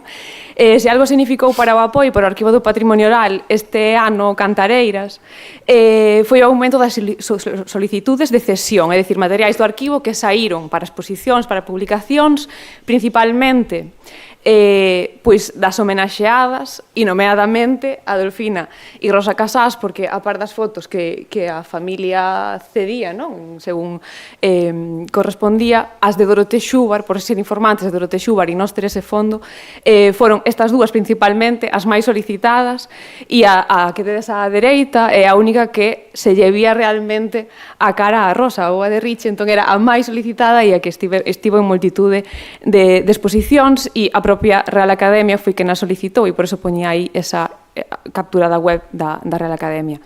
Pero non só as homenaxeadas, creo que se falaba xa pola mañá, non sei se falamos na comida, de como isto era colectivo, no sentido que eran 7 mulleres, pero de repente cada localidade, cada investigador buscou as súas cantareiras e puxo en valor as súas cantareiras. Entón, tamén chegaron moitas consultas e moitas peticións de materiais de pois, sobre todo por localidade, non? Moitas das veces, ou incluso buscando a unha informante concreta do cancioneiro Xúbar Santamarina. Para o apoio significou eso, o apoio estivo chea de xente físicamente no museo, pero tamén o notamos nas estadísticas. A dereita tedes de maio do 2024, para poder comparar ese maio-maio, e na xeral, dende a creación desta web. Parece que hai poucas, e eran moitas, aumentan no 2022, falaba aquí a Ana xa dun dos fenómenos que aconteceu no 2022, pero no 2022 tamén aconteceu no apoio, que o apoio comezou a ter, digamos, un traballo máis estable dunha persoa a media xornada, que agora se convertiu nunha xornada completa. E isto que implica?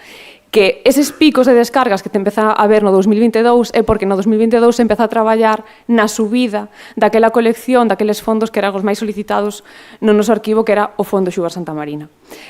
Poñer a disposición, ter esa estabilidade no arquivo implica, o sea, supúxonos poder facer cada vez máis disponible este fondo online e as descargas comezan a notarse. Decía que parecen poucas porque en maio chegamos a ter case 11.000 descargas este maio do 2025, evidentemente.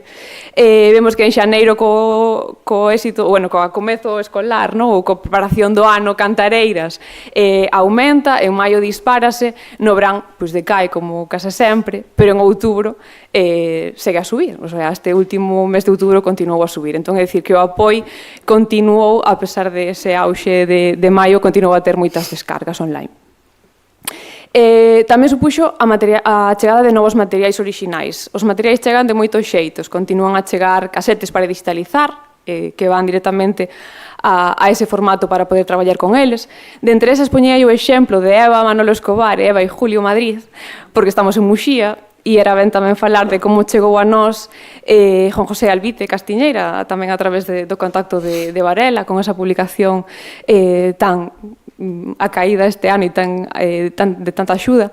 Entón, o fillo de Eva Castiñeira trouxe nos 2 casetes para digitalizar, para saber o que había neses casetes. E moitas veces no apoio hai que facer isto de digitalizar sen saber o que hai dentro, arriscándonos a que non haxa nada, pero o risco hai que correlo para non vai a ser que teñamos a Eva Castiñeira cantando algo inédito. Non foi o caso, digamos, non era nada orixinal, no sentido que o que atopamos nestas 2 casetes era un mix que a propia Eva fixo, un remix destos que fixemos todos no casete, mezclando a súa voz daquel Recolleita, daquel casete Recolleita, pois con pezas de Manolo Escobar e Julio Iglesias. Para o apoio en sí non ten relevancia por non ser material original, pero creo que para coñecer máis a personalidade e a autoestima de Eva Castiñeira foi ben funcional. Tamén nos chegan moitos en digital, tedes aí como esa captura de arquivos que chegan soltos. Todo eso ten que vir con datos, porque senón é un pouco isto de 1, 2, 3, é un pouco complicado de catalogar despois. E, bueno, un exemplo, témolo aquí tamén, de Arredor da Tradición, de Xulia Guillerme, de como xa traballan no digital, como xa as cousas non chegan traballadas e como é máis fácil así subilas a un repositorio. Nós non queremos nin a exclusividade, nin a primicia, o que xuntamos son o que o país recolle para que o país teña acceso a él, non? Entón é un pouco esa idea. E das diversas maneiras que este ano chegan a nos materiais, pois tamén está as redes sociais, non? Entre todas, que é un proxecto de andar cos tempos. María Vidal Solla, pois a través das redes sociais, trataron este ano de xuntar voces e un dos seus puntos deste proxecto está en que logo ese material, a finais deste ano, se cederá o apoio para que todo o mundo teña acceso a él, non? Pois son como distintas maneiras de que chegan a nos as grabacións. Chegaron tamén datos das informantes que xa tiñamos e que tiveron nomes e apelidos. Tiñan nome e agora teñen apelidos. Puxen aquí o caso de Concha da Grade, que Branca xa nomeu pola mañá así de pasada, que foi un dos momentos emotivos tamén deste ano, non? Como a través do Folcast, que é un podcast financiado pola Vicepresidencia da Diputación de Lugo, creo que imaginado, non? Por Branca Villares e Xosé Gago.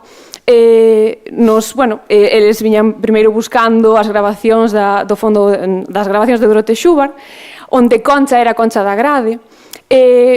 Cousas deste ano tamén un pouco máxicas. Nese momento, cando eles nos veñen a preguntar, atopamos outra cinta nun fondo de Miguel López Coira, onde era Concha do Casal. E a través deste podcast e da investigación que les fixeron con Suso do Rei, que era o fillo de Concha, ou é o fillo de Concha, sabemos que Concha Casaleiriz, de San Vicente da Grade, e esa fotografía, que tedes aí da veciñanza reunidas na que hoxe é a Casa de Lucre, pero que era a Casa da Concha, onde todos os veciños a lembraron o día 18 de maio, arredor de empanadas, tortillas e música. Foi tamén, non, como vedes aí as fotografías que nos deixaba Xosé, e esa cinta orixinal que era anterior, unha grabación anterior a de Dorote Schubart. Entón temos 3 grabacións desta muller, e foi emotivo ver como a veciñanza a lembraba, non? Tamén construindo esa personalidade arredor da cantareira que foi Concha da Grade, que agora xa ten apelidos tamén. A participación en exposicións, en publicacións, en documentais, todos os micros e fotografías que nos puxeron este ano no arquivo, nun espazo pequeno, pero no que tivemos moita xente para o propio documental da Academia, Se canto porque quero, estiveron ali grabando eses fondos, principalmente da colección Schubart Santa Marina. Publicacións tamén da xenda esgotadísima da Deputación de Lugo, e, sobre todo, o coñecemento do noso traballo. Todo o mundo quería vir ao apoio, a coñecer o apoio, e todo o mundo quería vir alumnado en prácticas e voluntariado, ata tal punto que non dábamos feito para atender a esta rapazada, que tamén é un fenómeno dos últimos anos. Na verdade que non fixen a conta de canta rapazada universitaria pasa polo apoio para facer TFMs. É dicir, eso habría que empezar a contar tamén cantos TFMs están a facer de tradición oral, porque eu sí que vexo que é sintomático, na época canta rapazada pasa con este fin, non? Como coñecer o arquivo tamén a través de pequenos traballos de investigación, moitas veces en zonas que cada un vai a buscar a súa zona concreta, non?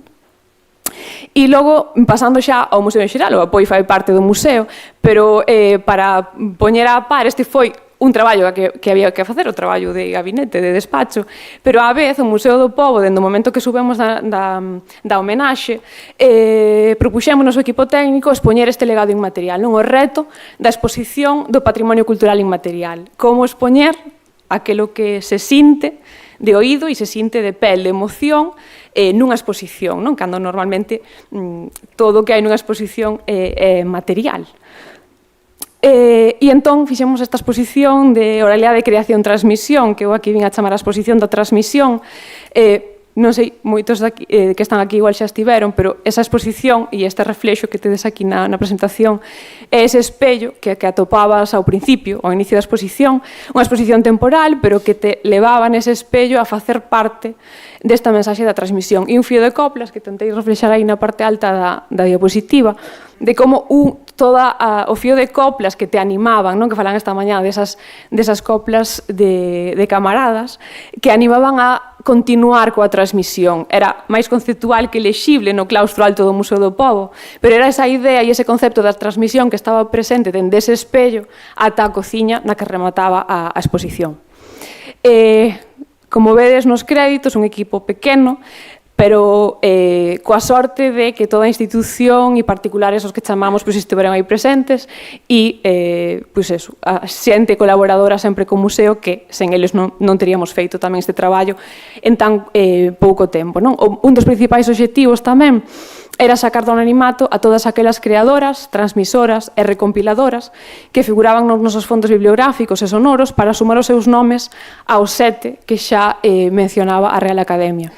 Esta era o mural central da exposición con todas estas fotografías que non teñen nome porque para saber os nomes destas mulleres que son a maioría do Fondo Xugar Santa Marina, pero temos aí a Felicia de Fofi que é do Fondo de Guillermo Ignacio ou a Jesusa Suárez que tamén tivemos a sorte de tela no museo que é do fondo de Mero, de Baldomero Iglesias, que facían parte dos nosos fondos e que para saber os nomes de cada unha delas tiñades que sentar na cociña e nutrirvos tamén a mediante unhas tablets e tecnoloxía de quen era cada unha delas e como cantaba, non? Porque tamén nos permitía darlle ao play dunha selección que fixemos centrada nesto que falábamos agora, o que saiu o tema, non, de como seleccionar, pois tamén en algúns casos foi difícil seleccionar porque o que se estaba festexando este ano era a lingua. E moitas veces era, pois, en algún caso, en algúnas informantes era complexo buscar só coplas en galego, non, que tamén é un tema para tratar. Unha exposición e unha peza audiovisual de como se fixo. A exposición foi temporal, xa rematou en setembro, e o que nos queda agora, neste momento, é esa peza audiovisual de 45 minutos que tivemos a sorte de facer, o luxo de traballar con 6 producións creativas. Vedes aí o antes e o despois, non? A Noemi Basanta, que ademais de chamala por filóloga, chamámola por adufeira. Noemi Basanta como eso, na entrevista na nosa biblioteca e logo como estaba este documental tamén exposto na sala de audiovisuais, non? Ao final da exposición. E tivemos a sorte de contar con tanta xente e tan boas entrevistas que isto dou para un documental de 45 minutos, pero tamén para moitos recursos para as nosas redes sociais. Teño aí a Xulia, que fixo parte deles moito asentindo, e unha lista de reproducción que tendes no YouTube do museo, precisamente para ver todo isto que non nos entrou unha peza resumida, porque foron 23 entrevistas, se non recordo mal, entón había todo que xuntar isto. Bueno, tivemos a sorte de contar con uns montadores excepcionais. E a creación de todas estas actividades específicas que incluísen a todos os públicos. Pensade que, cando sae pública a noticia, estamos en xullo, e as compañeras do DEAC xa teñen preparada a programación educativa para o curso que ven, que é setembro. E hai que meter as cantareiras, non? Pois tamén, a raíz da exposición, xa tiñamos a sorte de ter o itinerario sonoro, que é unha actividade que é estable, digamos, ou continua, dende o, creo que empezamos no 2021, que lle pon voz ás salas permanentes do museo, pero houbo que facer outras tamén alrededor da exposición. Vedes aí o Prende no Colo, que foi unha actividade con Luis Prego, a presentación do disco de Falla, guiada cunha conversa con Bea Busto, a propia grabación da Riproposta, o programa de Radio Clásica, con Yolanda Criado, o día 17 de maio, ainda que foi así un falso directo grabado o día anterior, emitiuse dende o auditorio do museo, no que tamén estivo Bea Busto, no que tamén estivo Falla e no que tamén estiveron Olga Kirk e Icía Díaz, como esa idea de transmisión de nai e filla, non? E esa idea que tentamos ter nas todas as actividades relacionadas coa exposición. Vedes aí a voltas co baile, coas informantes empoderadas no noso auditorio e tomando café e contando as súas vidas e os seus repertorios. Pero tamén os concertos das Boua, das Raigañas e creo que estaban por aí a visita cantada das Irmás Felpete, que tamén foi un exitazo. Todas as actividades tiveron aforo completo, os concertos no claustro foron tamén un éxito, e entón, pois é iso, non? A idea de facer o museo visitable e cantalo tamén. Foron 6 meses de traballo a contrarreloxo, por isto de que sae sorpresivamente e temos que ter unha data de inauguración. Entón, toda esa investigación que levaría anos, que é analizar os libros que temos na nosa biblioteca, montar unha exposición, deseñala, pedir a cesión de pezas, faise en 6 meses, e ten que ser así, é un acotado. E 6 meses de exposición. A exposición inaugurouse o 11 de abril e o 28 de setembro acabou. E está aí o momento da inauguración na que xuntamos no claustro Altos en Belovir 250 persoas e tamén con esa idea de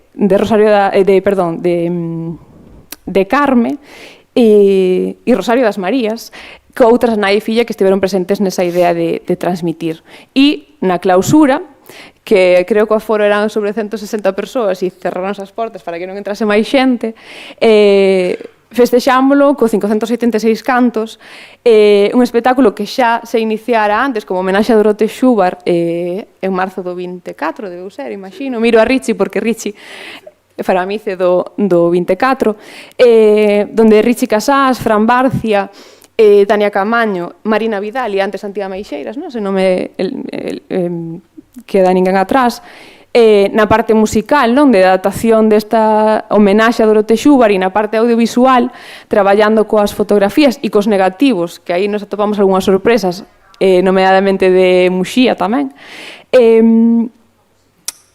Esa parte audiovisual que levaban dende Memoria Cinema Fran Rodríguez Casal e Laura Piñeiro, que estiveron traballando no apoio con este fondo. A raíz disso organizamos tamén visitas comentadas, todas con aforo completísimo. De feito, entre estas visitas comentadas, que chamamos así porque Carme, que é normalmente quen se encarga das visitas guiadas no museo, me convidou a comentar todas as anécdotas que tiveramos á volta da cesión das pezas, da propia investigación. Entón, armadas con un altavoz portátil e unha tablet, tamén lanzábamos sons e vídeos que nos chegaron máis tarde da inauguración da exposición, non? Como un Super 8 das pandereteiras de Buxán, de Rois, nos chegou despois porque todo este auxe fai que tamén a xente busque nos seus fondos materiais orixinais, non? E, bueno, vedes na fotografía dereita como de repente parte da visita tamén é protagonista e se poñen elas a explicar, porque as Leilía viñeron todas as visitas da exposición, entón tamén hai esa parte no que a visita dura máis, duraban 2 horas, se veñen as Leilía que teñen que contar a súa experiencia, pois dura un pouquiño máis tamén, non? E o acompañamento a colaboradoras informantes. Como dicías, Leilía, en distintos momentos pasaron todas por ese espello e por esa cociña. Tamén a familia de Eva Castiñeiras, como no verán, se achegaron e, claro, acompañámolos durante a visita á exposición, e logo como os de Ninjures, que levan ao Manueliño por todos os festivais do país, pois artellamos con eles aí coñecer a familia da informante, de Salomé de Maroxo, que se ve aí en pequeniño na tablet, que era un informante do apoio. Os de Ninjures coñecen a Salomé polo arquivo, chegamos polo éxito dos de Ninjures a familia de Salomé e xuntámolos a todos no museo para que les fagan aí un obsequio tamén e para xuntar a tataraneta de Salomé de Maroxo, que xa non é Salomé de Maroxo como Concha da Grade, agora é Salomé Pardo Vázquez, non? Entón tamén temos a familia de Salomé identificada e orgullosa de ver a súa nai, neste caso, que Trini é a filla, e como Trini canta igual que Salomé, tamén foi un desos momentos emocionantes desta exposición.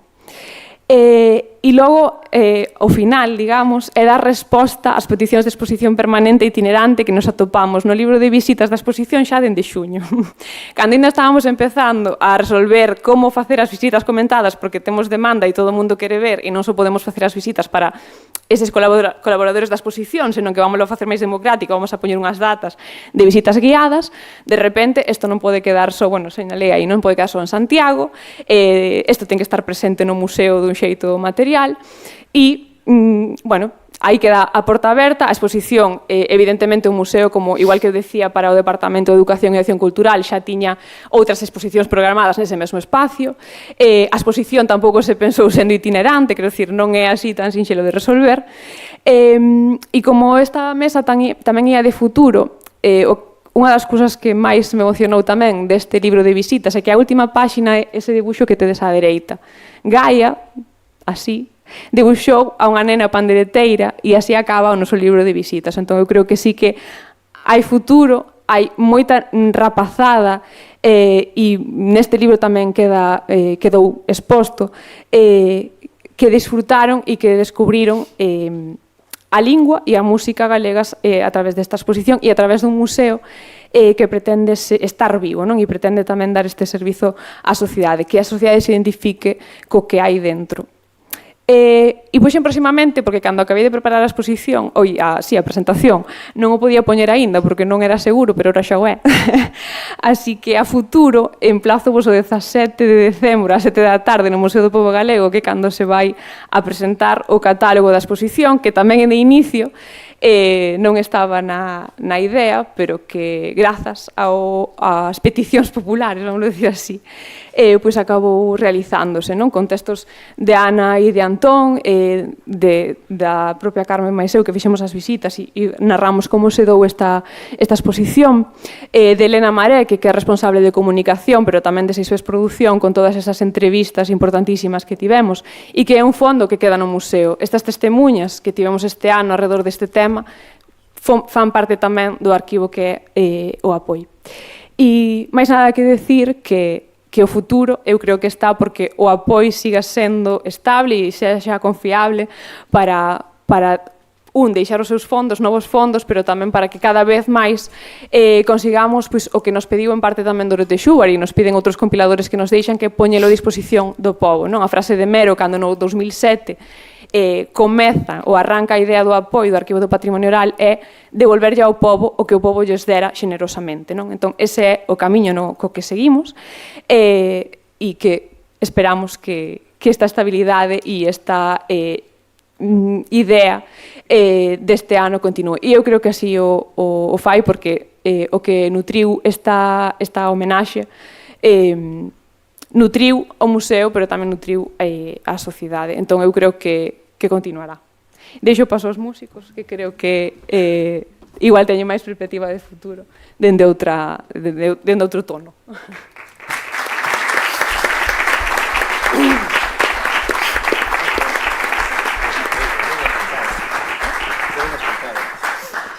Grazas, Isabel. Esperemos que efectivamente esa exposición magnífica teña de alguna maneira unha continuidade parcial ou de alguna maneira no tempo, non? Porque desde logo non cabe dúbida que forma parte do espírito do Museo do Pobo e de alguna maneira sería, como vos comentaba moita xente, sería desexable que houvese esa continuidade.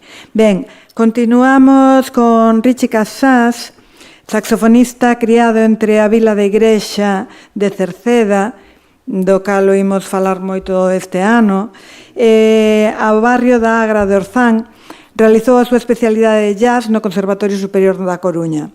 O seu concerto de fin de carreira xirou arredor das gravacións que Dorote Xúbar lle realizou a súa tía Rosa en Cerceda. Froito desa investigación, en 2020, publicou o libro CD Fuliada na Vila, onde fala do concepto de xeración túnel para explicar os retornos, foliadas e cantos de taberna que se vive nos últimos tempos. Richie tocou en orquestas como Los Satélites, foi membro fundador dos Papaqueixos e actualmente forma parte da banda Xangai. Tamén, como se acaba de decir, participou no espectáculo 586 cantos, dirixiu o Pardiñazo, un gran concerto para a celebración do 40 aniversario do Festival de Pardiñas en Guitiriz. Creo que Richie é unha voz moi autorizada para contarnos, para falarnos do futuro da tradición e para falarnos tamén de como o noso patrimonio tradicional é apto para todo tipo de fusións, neste caso no que el máis sabe do jazz, pero como tamén estamos a observar desde outras moitas perspectivas. Cando que irá, Richie? Moitas grazas. Sí, voulle pedir a Isabel que me poña, vou atracar aquí a man armada, que me poña a foto de Rosa Adolfina, porque vou falar desde o coñecemento de Rosa Adolfina, porque Rosa era a miña avoa, e Adolfina era a súa tía e a miña madriña. Grazas polo de voz autorizada, autorizada pola Real Academia, porque fostes vos os que escollestes a Rosa e a Adolfina para para simbolizar, entre outras cantareiras este ano, a todas as cantareiras que foron, que son e que serán. A miña boa Rosa e a súa tía Adolfina, cantareiras de Cerceda, viron esmorecer a vida que coñeceran de mozas, que fora o marco no que elas desenvolveran a súa arte na pandeireta. Deixou de haber fías, deixou de haber foliadas, deixou de haber mallas, a xente deixou de xuntarse, os seus fillos marcharon vivir a Coruña, onde o bailar e o cantar en galego era anatema, e elas pensaron que o seu cantar morrería. Pero non foi así. Igual que Dorocé, cando estaba recollendo por aquí, pensou que era o último momento e que despois desta xeración de Rosa e Adolfina, pois a xeración de despois non parecía moi interesada na vida tradicional, no canto, no baile, a que eu chamo xeración túnel, pero por sorte chegou outra xeración despois que cambiou as cousas. E o balance deste ano ten que comezar por esa xeración que cambiou as cousas, non? Tanto os propios galegos como os nosos veciños, os nosos povos veciños, tiveron esta ferramenta cultural, a poesía, a música e o baile ao seu dispor. Mais ningún pobo que coñezamos explorou con máis vigor e intensidade estes elementos. O recoñecemento da Academia eleva a nosa práctica de cantar, de bailar, de inventar poesía ao seguinte chanzo, o chanzo académico, que aínda non lograra. Tamén necesario e que aportou este 2025 novos camiños a este viaxe secular. Este ano vimos nacer novas investigacións, os TFMs, por exemplo, novos traballos literarios, novos discos, novos traballos de compilación, novos arquivos, novos grupos de música tradicional, e a renovación de grupos de música tradicional que xa existían, o Neotrad, novos discos, novos proxectos audiovisuais.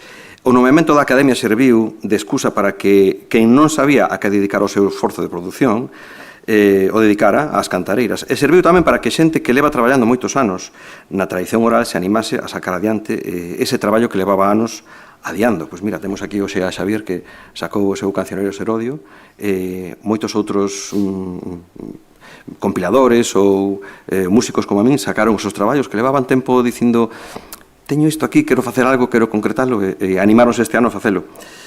A festa deste ano foi descentralizada e atrévome a dicir que mundial.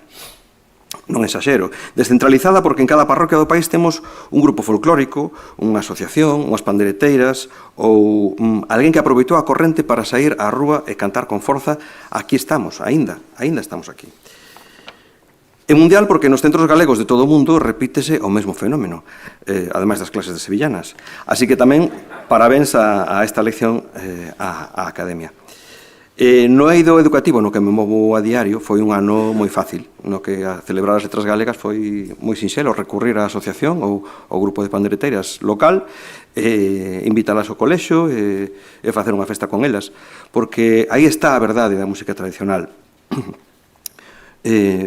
Creo que sabemos todos non confundir o mapa co territorio. O territorio é esa verdade. A verdade son as Felpete, por exemplo, aquí presentes, ou as abaladeiras que cantarán dentro un ratiño. Ese é o territorio e a Academia fai o mapa. O mundo académico elabora ese mapa que nos permite comprender, profundizar, ou ese mapa que ten Manolo Enrico na cabeza que me gustaría estar na súa cabeza para ver como ve el, como visualiza toda esa evolución histórica dos arquivos, dos compiladores, das cantareiras. Aínda con todo, unha aportación que a miña xeración non tivo, máis que está a ser cada vez máis de utilidade, é a dos arquivos. E aquí paso a falar das perspectivas de futuro. Un invento urbanita e académico que Rosa e Adolfina nunca precisaron e que non entenderían, pero que as xeracións que nacen hoxe estalles a ser de moita axuda e, sobre todo, de inspiración. Nos arquivos sonoros e audiovisuais está reflectida a nosa música e baile, tal como se producía. A partitura ás veces é un atranco entre a orixe e o que quere facer o artista. A partitura moitas veces non é capaz de reproducir a verdade do que se facía. Nos arquivos sonoros está reflectida esa realidade. Neste momento histórico, no que a transmisión xa non depende do que se fai nas cociñas, e depende de mestres, de mestras e de persoas que consultan os arquivos, é cada vez máis numeroso o número de persoas que transmiten ese saber a un alumnado cada vez tamén máis numeroso. É necesario que este alumnado entre en contacto coa verdade da nosa tradición, que non se atopa en partituras nin en cancioneiros escritos. Esas miles de horas de grabacións están servindo hoxe en día para redescubrir dimensións descoñecidas na nosa tradición musical, poética e coreográfica. É salientable neste eido a aportación, e non é peloteo, do apoio do Arquivo do Patrimonio Oral de Identidade, do que nos acaba de falar Isabel, que recibe arquivos particulares e de entidades diversas, digitalízaos e pones en liña cun buscador moi flexible e adaptado á natureza do patrimonio inmaterial. Quizáis ese cancioneiro definitivo do que falaba antes Manolo Rico non vai a aparecer xa na galaxia Gutenberg, senón que vai a aparecer na rede, vai a aparecer en liña, que ten unha facilidade para recoller algo tan etéreo como é a tradición oral e poder visualizalo desde varias perspectivas. No apoio podedes buscar por letras, por temáticas, por compás, por un montón de características que ten cada cantiga que están indexadas grazas ás análises, entre outros, de Sergio de la Osa, que xa non está, pero que esta mañá nos explicou con erudición a intensidade que hai detrás do análise de cada pequena peza ou de cada pequena copla. Tamén está a Fundación Joaquín Díaz, a Fundación de Alan Lomax, a Cultural Equity, a Biblioteca Nacional, todas con posibilidades de consulta en liña.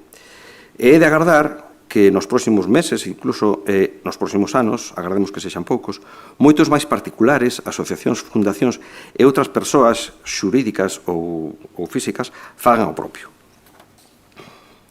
En máis desas asociacións e grupos folclóricos que tanto tiveron que ver co renacemento da nosa tradición está un incontable número de grabacións en audio e vídeo de pezas únicas que caracterizan o folclore de parroquias e comarcas e que están por descubrir para mirar de parte do público. Os arquivos de tradición oral son unha fonte de saber de primeira man para investigadores, profesionais do ensino e público xeral, que non se esgota na consulta. Remítome a charla que nos deu esta mañá Xulia Feixó. A transmisión mudou. E agora as xeracións novas non van recibir, como recibiu Rosa, ese saber na cociña das casas. Van recibir de clases máis ou menos regradas e a través dos arquivos. Que pasará? É algo que agora vamos ser espectadores, e actores tamén dese proceso, no que a transmisión mudou e agora vai ser a través dun novo método. Penso que está funcionando ben, pero estaremos atentos a ver que sucede con iso. A súa análise leva a que mergullen neles a unha infinita rede de relacións, correspondencias, parentescos, ramificacións das pezas musicais, das poesías, dos bailes, e destas co resto de elementos da nosa cultura, como oficios, ciclos do ano, celebracións, a historia, e con pezas de outras culturas. Sempre me resoa na cabeza ese canto de seitura que Dorocé recolleu en Hermisende, na zona galego-falante de Zamora, que se repetiu exactamente, escoitei a grabación. Non está aquí Sergio para preguntarlle, do mesmo canto de seitura, con outra letra evidentemente, recollido en Bulgaria, na antiga Tracia, cantado en dialecto tracio. É impresionante escoitar esas dúas melodías do mesmo canto de seitura con diferentes letras en puntos tan afastados. Estes elementos levannos de novo ao resto das artes que se desenvolveron históricamente neste territorio. A literatura, penso que xa non hai dúbidas se o que fan as cantareiras é literatura, a arquitectura, a música. Por iso, en canto foro teño ocasión de intervir, reclamo, por unha parte, a apertura dos arquivos públicos que xa existen, nomeadamente o Arquivo Sonoro de Galicia, dependente do Consello da Cultura. Rosario, hai que romper o porquiño, romper o peto, e poñer ese arquivo en liña, porque é un arquivo maravilloso, que está representada por unha profesional magnífica, pero que a pobre non dá abasto, e onde saquei as primeiras grabacións de Rosa e Adolfina, e xa vos digo, teñen aí grabacións os audios de Castelao, de Outor Pedrallo, de moitos compiladores, por exemplo, Pablo Carpintero ten aí unha copia do seu arquivo, é un arquivo maravilloso que estaría xenial ter en liña. E para isto é necesario compromiso de todos, principalmente compromiso dos políticos, dos que, falamos moi pouco de políticos, pero eles son dos que depende que isto se faga ou non se faga. O Consello da Cultura fai un esforzo, pero realmente se non hai vontade política, pois non se pode facer máis moitas veces. En resume, como dicía Mero, é unha frase moi boa, para devolverlle ao pobo o que o pobo lles deu xenerosamente.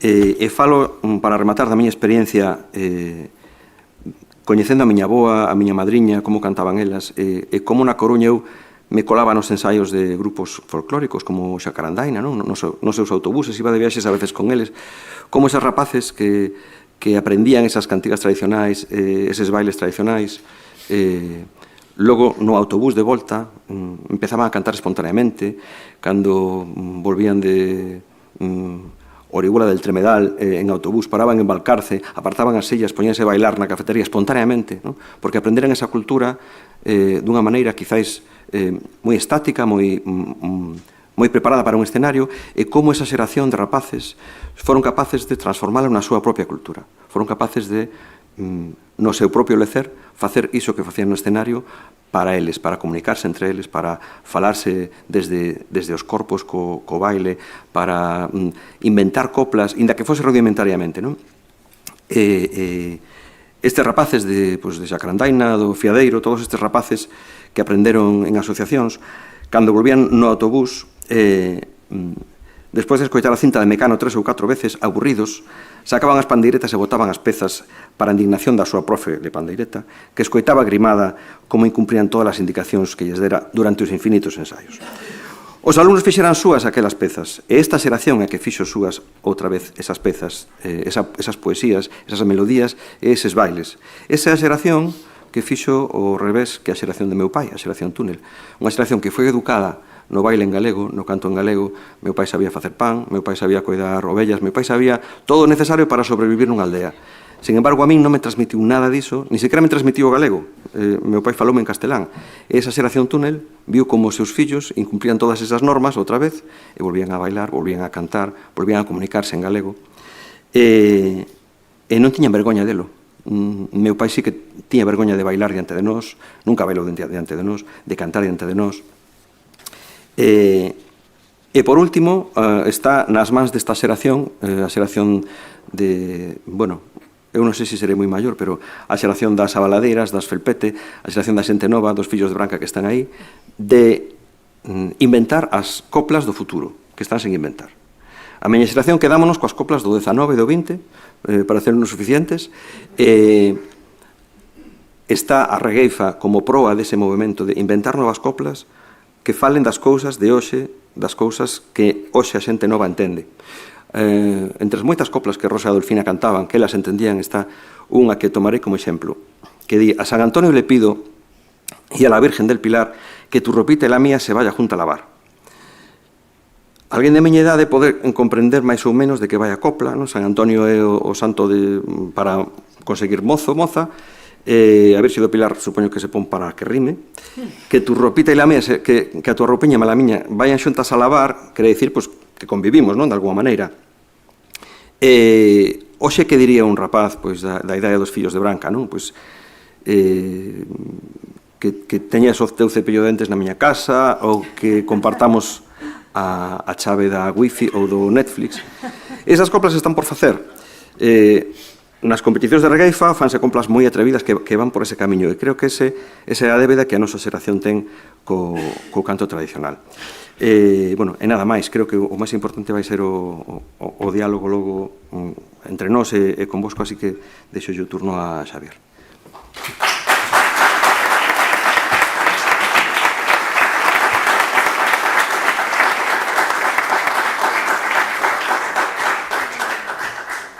Sí, a mañá falouse tamén da relación entre a regueifa e a música popular e acabas de establecer tamén outro elo que é moi conveniente explorar, non?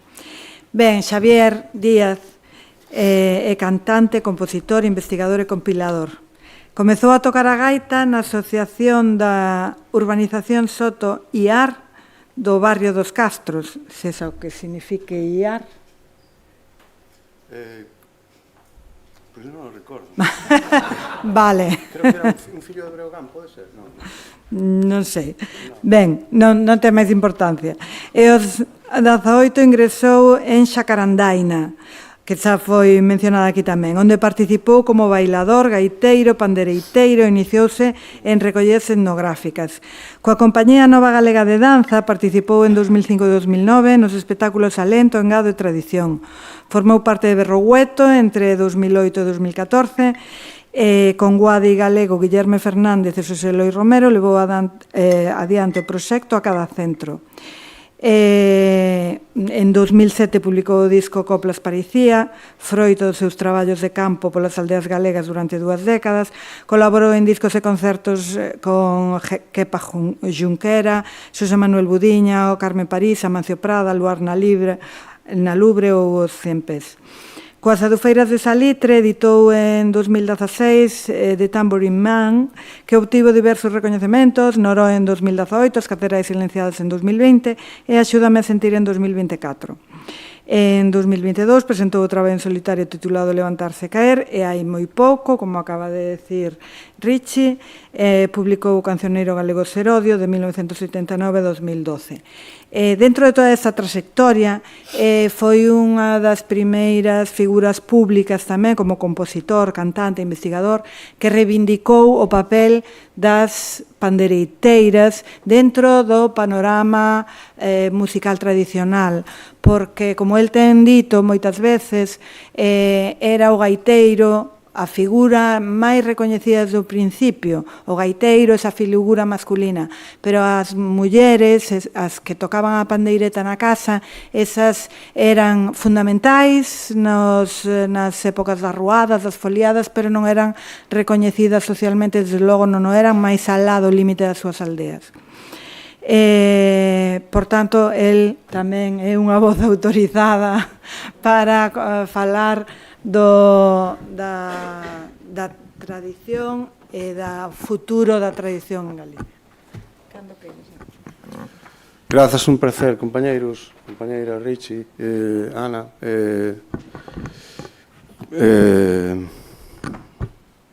Como os que nos dedicamos a cantar, nos sentimos moito máis cómodos cantando que en estas situacións. Perdonaredes a miña desorde. Empezarei por dicir que o que comentaron os compañeros é moi interesante, hai moitos puntos realmente interesantes que tocar, daría para debates moi realmente ben oportunos, diría eu. Púxome moi contento, moi feliz cando me enterei da decisión que tomou a Real Academia. Creo que a Real Academia tamén se puxo moi contenta ao longo deste ano. Creo que foi unha gran decisión. Creo que cando as institucións tocan determinadas teclas sensibles, a sociedade síntese vibrando moito máis coas institucións que cando eso non acontece. Cando non acontece están aí, sabemos que están, pero non vibramos na mesma na mesma frecuencia. E vibrar na mesma frecuencia é guai. Para un país, para unha sociedade, para os músicos, para os pandereteiros, pandereteiras, para aquelas mulleres, para aqueles homes. Así que me puxen moi contento porque ademais levaba uns cantos anos invocando dende os palcos o merecemento, non? Así que, bueno, me parece que se debe unha conxunción de cousas que facían inevitable que este pobo e esta sociedade está, sabedelo perfectamente, en constante autosave, ten unha sorte de autosave, entón vaise salvando cada 10 minutos ou cada media hora, vai salvando todas as cousas, independentemente do que pase fora, do ruído que haxa e todo iso, a sociedade é capaz de salvarse permanentemente. Entón, o folclore e o mundo da pandeireta xa tiña un autosave antes das Tanxugueiras, antes de Xavier, antes de Mercedes Peón, antes de todos e todas. Todo ese mundo estaba autoorganizado, como dixo Richie, en cada unha das parroquias, de unha maneira maravillosa e atomizada. E esa é realmente a foto máis verídica, máis real e máis maravillosa do Vizosa que vivía e que vive a música e o folclore no noso país. Ahora danse un montón de circunstancias novas que modifican esa masa e esa materia e todas esas circunstancias. O modifican dunha maneira, dende o meu punto de vista, maravillosa,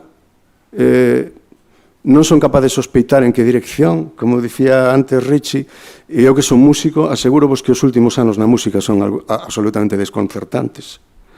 Non sabemos o que vai a pasar mañá, non sabemos se nos van a sustituir por algún tipo de elemento mecánico, non sabemos moi ben o que vai a pasar, así que imaginademos con todo isto da tecnoloxía, tamén en relación cos arquivos, a música tradicional, etc. Cando me enterei, unha das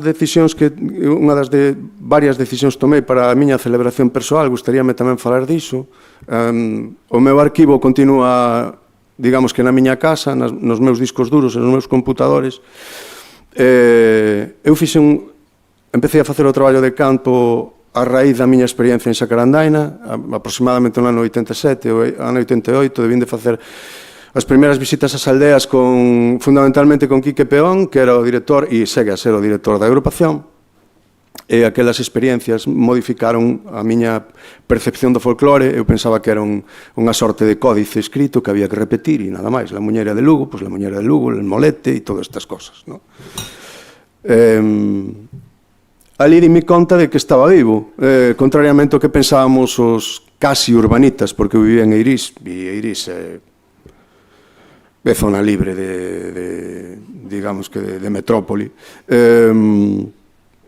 Fun consciente de que solamente había que sair 15 ou 20 kilómetros do centro da Coruña para toparme con mulleres que tocaban a pandeireta e que cantaban e que verificaban o que nós facíamos na agrupación folclórica dunha maneira máis relada, como dicía Richie, tal. Iso provocou un impacto moi grande. O primeiro impacto foi deixar os estudos de arquitectura técnica, para desgracia familiar, claro. E despois emprendín un camiño descoñecido, que foi ese do que falaba antes Ana, e que de alguna maneira este ano tamén serviu para apurarmos e poñermos tamén, bueno, pois, mans a obra para facer este libriño, que é un libriño máis, en realidade, que tamén é unha sorte de álbum familiar, porque cada vez que o leo lembro as fotos de todos os lugares polos que pasei. As recollidas e todas esas mulleres axudaronme primeiro a coñecer o mundo no que vivo, o idioma, a relación cos ciclos do ano, co agro, a heteroxeneidade do propio folclore. Cada vez que afondábamos nun folclore endémico, por decirlo de algún xeito, poñe de Bergantiños como exemplo, ou esta zona da Costa da Morte, e tiñamos unha idea prefixada na nosa cabeza do que xa tiñamos o noso propio códice na cabeza, e entón decidíamos coller o carro e viaxar a outra provincia para empezar a facer pequenos traballos de investigación en outra provincia. Se desmontaba ese códice e descubríamos que había un novo folclore, unha nova forma de expresión, un novo repertorio de instrumentos, as cousas se chamaban dunha maneira diferente. Bueno, e todo iso foi maravilloso. Eu creo que en aquel momento non éramos moi conscientes tampouco do que facíamos, simplemente nos sentíamos atravesados por un amor descoñecido, por algo que nos era descoñecido, que coñecéramos na agrupación, pero que ia, por suposto, moito máis aló da agrupación. No meu caso, por exemplo, fíxome un converso, eu falaba en castelán, e probablemente esta viaxe me convertiu nun neofalante. É dicir, ata eso lle debo eu ao folclore, non? Continuamos facendo iso, no meu caso, durante 20 anos, cando aproximadamente empecé a traballar con Berrogueto e todas esas agrupacións polas que eu non era merecente de pasar, pero tiven a sorte de aprender algo con todos eles. Aí empecé a parar un pouquiño máis, eran o 12, 13, 14, fixemos unhas grabacións tardías en Bergantiños, porque é verdade que todos aqueles traballos de campo que fixeramos, ou polo menos creo que todos os traballos de campo que fixemos os meus coetáneos, eu teño 56, aproximadamente os que empezamos a finais dos anos 80, os fixemos con medios moi cativos, vale? Moi cativiños, non tiñamos medios ningúns, é dicir, era unha grabadora de casete, a cal se lle gastaban as pilas a grabación iba estragada, ou unha videocámara, non? Fixemos todo aquilo incluso sin a sensación de que alguén tiña a responsabilidade de facer aquilo, de que na tiñamos nós. Simplemente como amadores, única e exclusivamente. Cada vez amábamos máis, descubríamos máis e continuábamos amando máis. Claro, era unha situación un pouco complexa e complicada porque o entorno familiar e mesmo o entorno social non entendía moi ben cal era o cometido nin que facíamos, non? Pero bueno, continuamos e creo que ao longo de todo este tempo, ao final foron aparecendo sinais, faros, que nos foron alumeando de alguna maneira o camiño e que nos foron dicindo que non era un camiño en van, que sí que tiña sentido, que acabou por ter moitísimo sentido, non? E pasaron todos estes anos e chegamos aquí e se dá unha circunstancia da que eu sí quixera facer unha puntualización. Se dá a circunstancia, por exemplo, de que eu sigo tendo o meu arquivo na miña casa.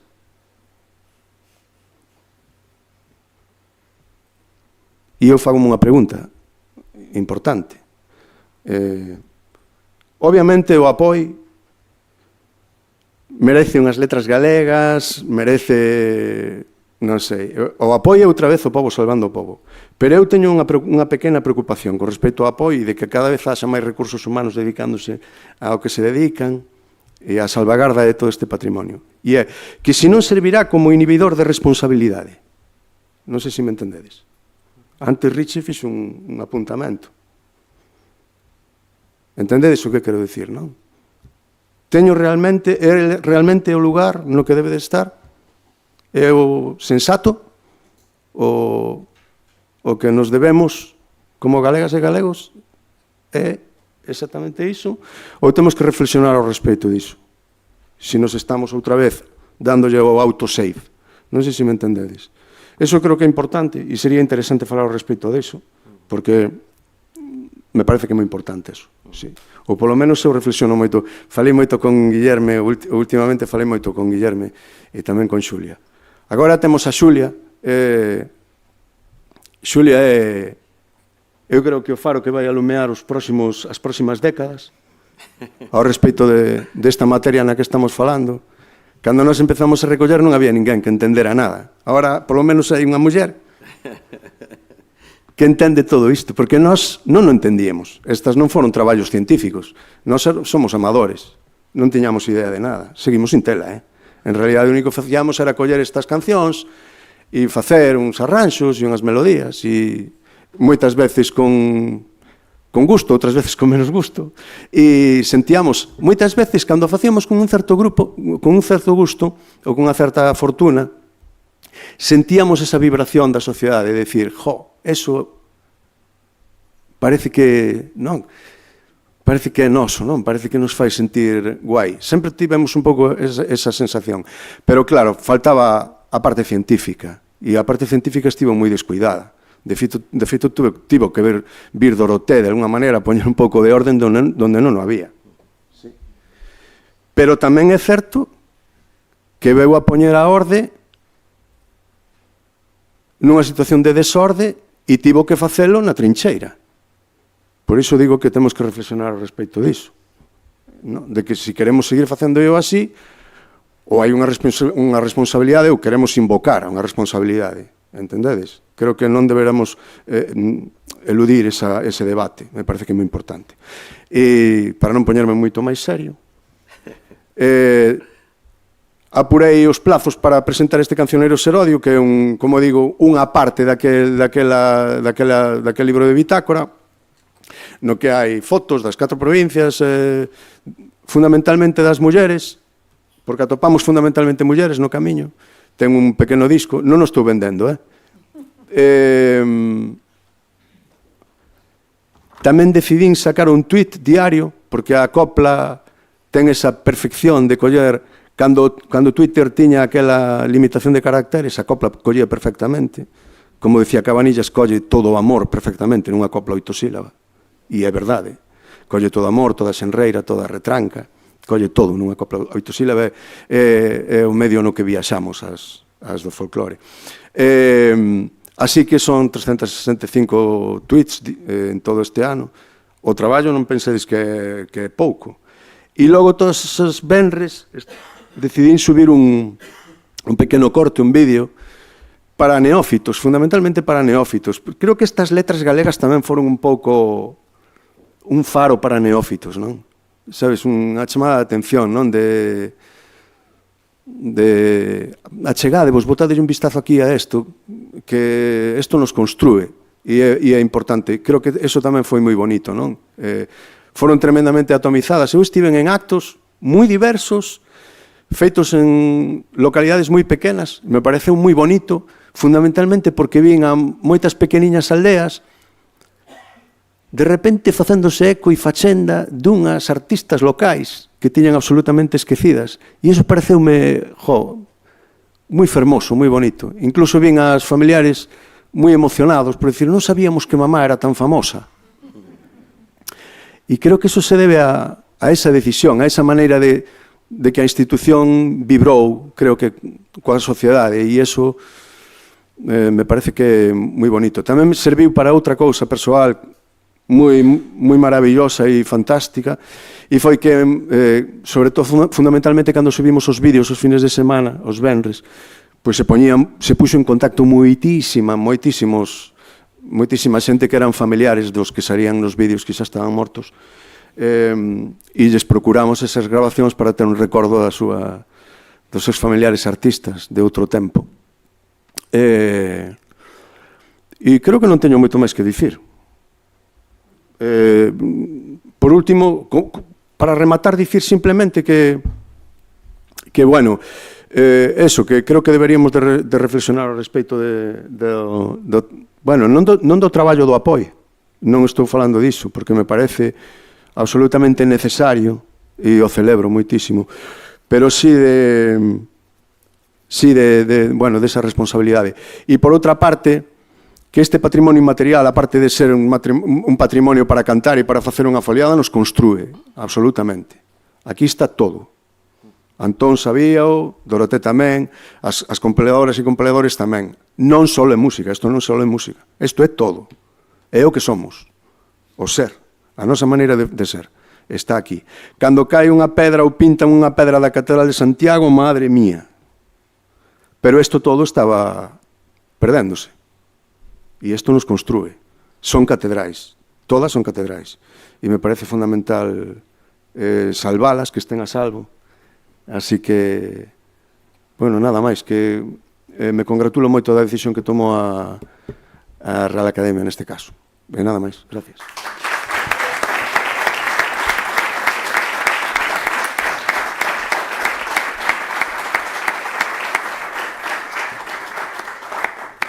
Moi ben, pois logo imos dar paso a unha conversa sobre este asunto. Richie decía antes que non se fan novas coplas, pero si se baila, si se cantan as antigas coplas, si segue a haber foliadas ou polavilas ou ruadas ou como lle queirades chamar, seguen sendo espazos de socialización da xente nova que non só reproducen esas coplas, sino que as reinterpretan. Temos, falando un pouco do futuro, non? Temos intérpretes de música tradicional, de neotradi, que lle chaman, versións, ti fixeches experimentos con, bueno, música con jazz e a nosa música tradicional. A Baiuca está experimentando coa nosa música tradicional e a música electrónica. Mondra está dándolle unha nova significación ás cantigas tradicionais, non con novas letras, pero sí dándolle pois unha perspectiva queer, por exemplo, a esas letras tradicionais. Daquela pensades que o futuro da nosa música tradicional pode estar non só na reproducción da música tradicional, porque ti tampouco faz exactamente música tradicional, ti faz a túa propia versión da música tradicional, entendo. Sí, claro, de feito, bueno. A ver, eu creo que hai que actualizar un pouco a cuestión. Mondra sí fai texto, fai lírica nova. Eu mesmo, no último disco, con ese formato universal do que falaba antes, escribín moitísimo, moito. A mitad do disco, a mellor, é autoral. É dicir, creo que sí, se está facendo. Creo que, ademais, está guai, está fantástico, porque temos uns dicionarios, uns referentes fantásticos en cuanto ao léxico, a certo tipo de construccións, certo tipo de recursos que nos sirven para escribir nova poesía. E creo que o está facendo moitísima xente. Eu non sabería dicir a porcentaxe, pero moito máis do que pensamos, moitísimo máis do que pensamos. O sea, que creo que en ese sentido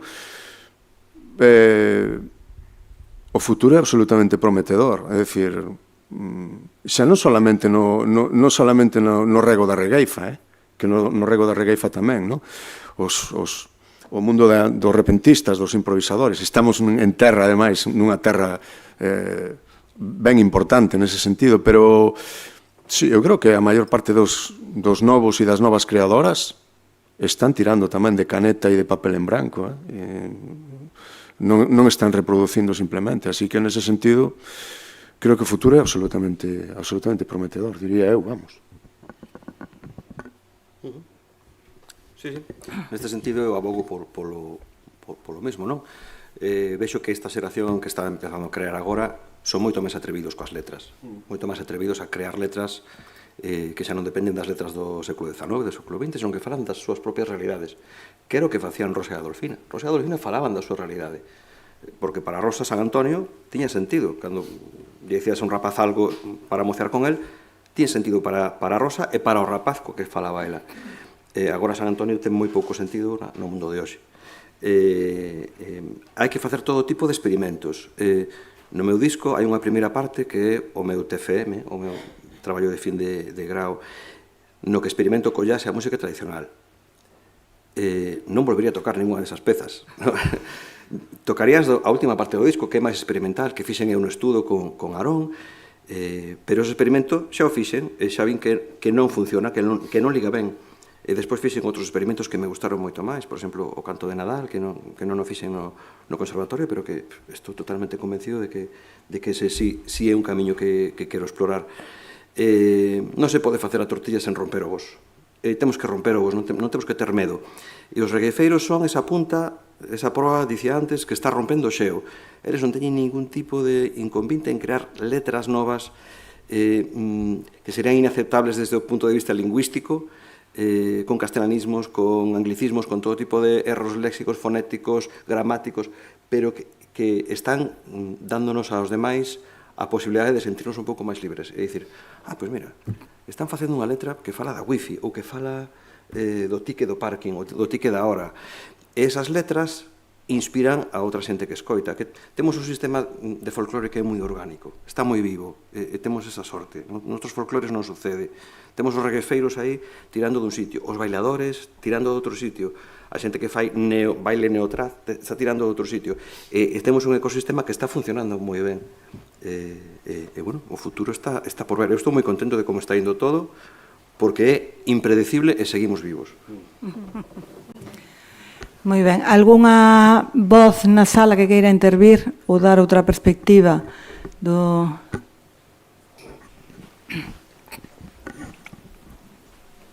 Guillerme. Sí, grazas.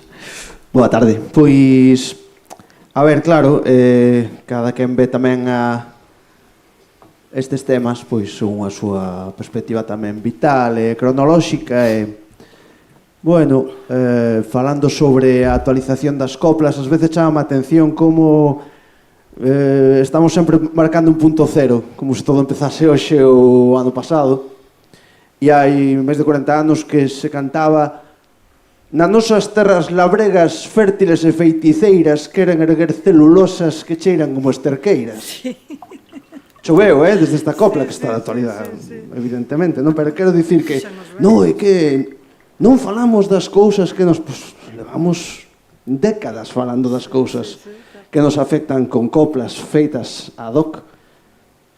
Está Fuxan os ventos, están os carunchos, está TNT, ten moitísimas letras.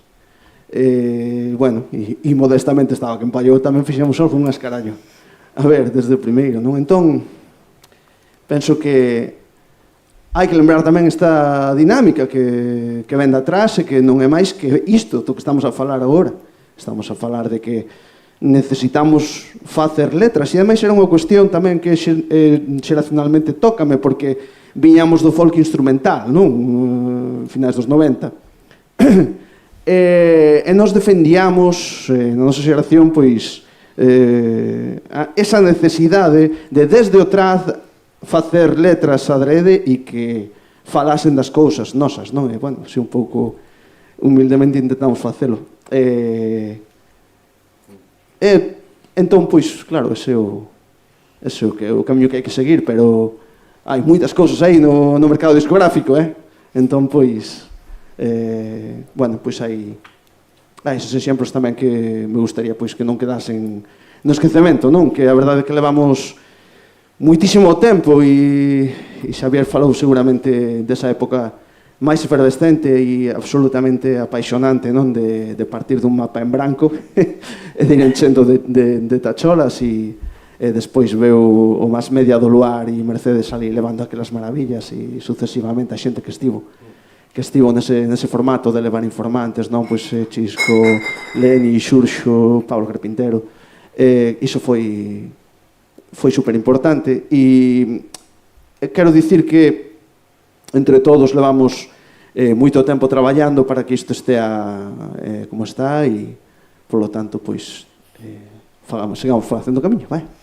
Mais nada. Quería comentar unha pequena anécdota que me pasou outro día. A fin de semana estivemos en Cataluña tocando en un par de sitios e un deles era un festival chamado Cantut, en Casá de la Selva, concretamente en Girona. E antes do festival levaronme a un acto no que estaban os políticos e facían unha presentación do festival, subiron ao palco e presentáronme. Bueno, foi divertido porque o presentador dixo, bueno, aquí está Xavier, tal, tamén. O Cantut é un festival que ten como obxectivo a recuperación do exercizo das músicas de transmisión oral, é dicir, facer unha sorte de cantos de taberna ali en Girona para que a peña se poña a cantar outra vez o que estaba absolutamente esquecido. E entón o presentador díxome, joder, que envexa da situación tan bizosa que vive, porque é coñecedor, veu aquí varias veces, chamase Francesc, e xo, sí, estivo no Apoi, e dixo, joder, que envexa da situación tan bizosa, os rapaces, as foliadas, non sei que, e inmediatamente preséntanme a directora xeral catalana de Cultura Popular, con un orzamento absolutamente alucinante, e dixenlle eu, permitidesme a min a envexa. Eu presto-vos un pouco do noso e vos prestademe un pouco do voso. O cometido, por exemplo, desa dirección xeral era dar soporte a festivales deste formato para potenciar precisamente a práctica, incluso, insisto, espontánea, non profesional en escenarios ni nada polo estilo. Tiven a oportunidade fixemos un concerto, despois do concerto había unha cea pola que na cea se iban levantando espontáneamente para cantar diferentes ensembles, non? Grupos de xente, como se foran cantos de taberna. E estaba abarrotado e estaban agardando o seu turno para botar as súas coplas como locos, joder. E aquí, non, o sea, antes falaba Ana das foliadas e todo iso. Eu recordo unha que foi moi ilustrativa hai 3 ou 4 anos, que tocamos na foliada Fonsagrada, que é unha especie, unha sorte de festival así, que está rompendo todos os moldes e todo. Outra vez desmontando todo para montar algo maravilloso, diferente. É alucinante. Os miles, porque había miles de persoas que había ali, a maior parte eran rapaces e rapazas. O que me atopei cando chegamos ali era, tiñamos que facer unha proba de son e despois tiñamos o concerto, había varios concertos, non? Pero despois, justamente despois da proba, baixei a vila por onde cruza a carretera e tiñan a carretera cortada. Estaban bailando na carretera, todos guapos, con sus chupas nuevas e as cervezas na man e moceando, ni máis ni menos. Pero toda a estrada cortada e moita rapazada bailando. Cando acababan un baile deixaban pasar uns cuantos coches. que por certo agardaban respetuosamente. Moita desa xente nin subiu a ver os concertos. Non é que este vivo, é que peregrinan para iso, para darlle toda a verdade do mundo. Non van ali a ver iconos da música tradicional e el folk ni hostes, van ali a mocear, colega. Van a mocear, a facer exactamente, efectivamente. Entón, volve todo a coller o significado original, e a mí iso pareceme algo fantástico. Bueno, solamente quería facer esa puntualización polo tema este do festival este e da Dirección Xeral de Cultura Popular, que sona... Bueno, sona así, non me acordo, pero era máis dun millón de pavos de orzamento. Non me acordo, se poderá buscar. Eu dixen que estivera Francés no apoio, pero estivo a raíz dunhas xornadas que organizaba Aitana Cuétara, creo que foi, e era curioso porque estaban os galegos con esta espontaneidade destes últimos anos celebrando, estaban os cataláns dicindo temos os recursos, decídenos como facemos, e estaban os andaluces dicindo parade. Parade porque isto pode acabar como, como esta, claro, como o flamenco é de todo e non é nada, e entón era un pouco esa curiosidade tamén de que dentro destas realidades hai esas diversas situacións dos que teñen os recursos, dos que teñen a xente agora vivindo isto e os que nos están dicindo a ver como facedes, mirádenos a nós, non? Un pouco esta anécdota de comunidades que se deu unha charla este ano en Santiago. Manel. Unha pequena observación. Estábamos a falar de cal será a evolución dos nosos costumes, nos costumes lúdicos baseados, digamos, no baile da música tradicional. Desde o punto de vista da música, estou coincido con vos en que vai tendo unha evolución positiva, porque baseándose, digamos, que no que era na tradición, na cultura, nas raíces populares, vai evolucionando. Antiguamente, únicamente, tocábase o son da pandereta, o son da gaita, o mellor acompañábase, o mellor unha zanfoña, ou podía haber algún outro tipo de instrumento, pero era aillado, non? Agora, baseados nesa música, nesa cultura popular, foise enriquecendo esa música tradicional, non? Pois grupos como Cantaches antes, como foi o caso de Milladores, como foi o caso de Berrogueto, autores individuais como, por exemplo, o caso de Pablo, entre outros, non?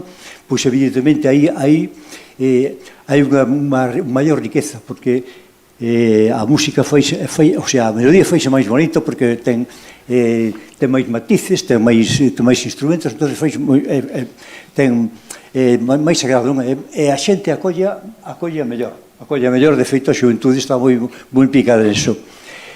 No tema do baile, eu xa un pouquinho, para o meu punto de vista, algo diferente, non?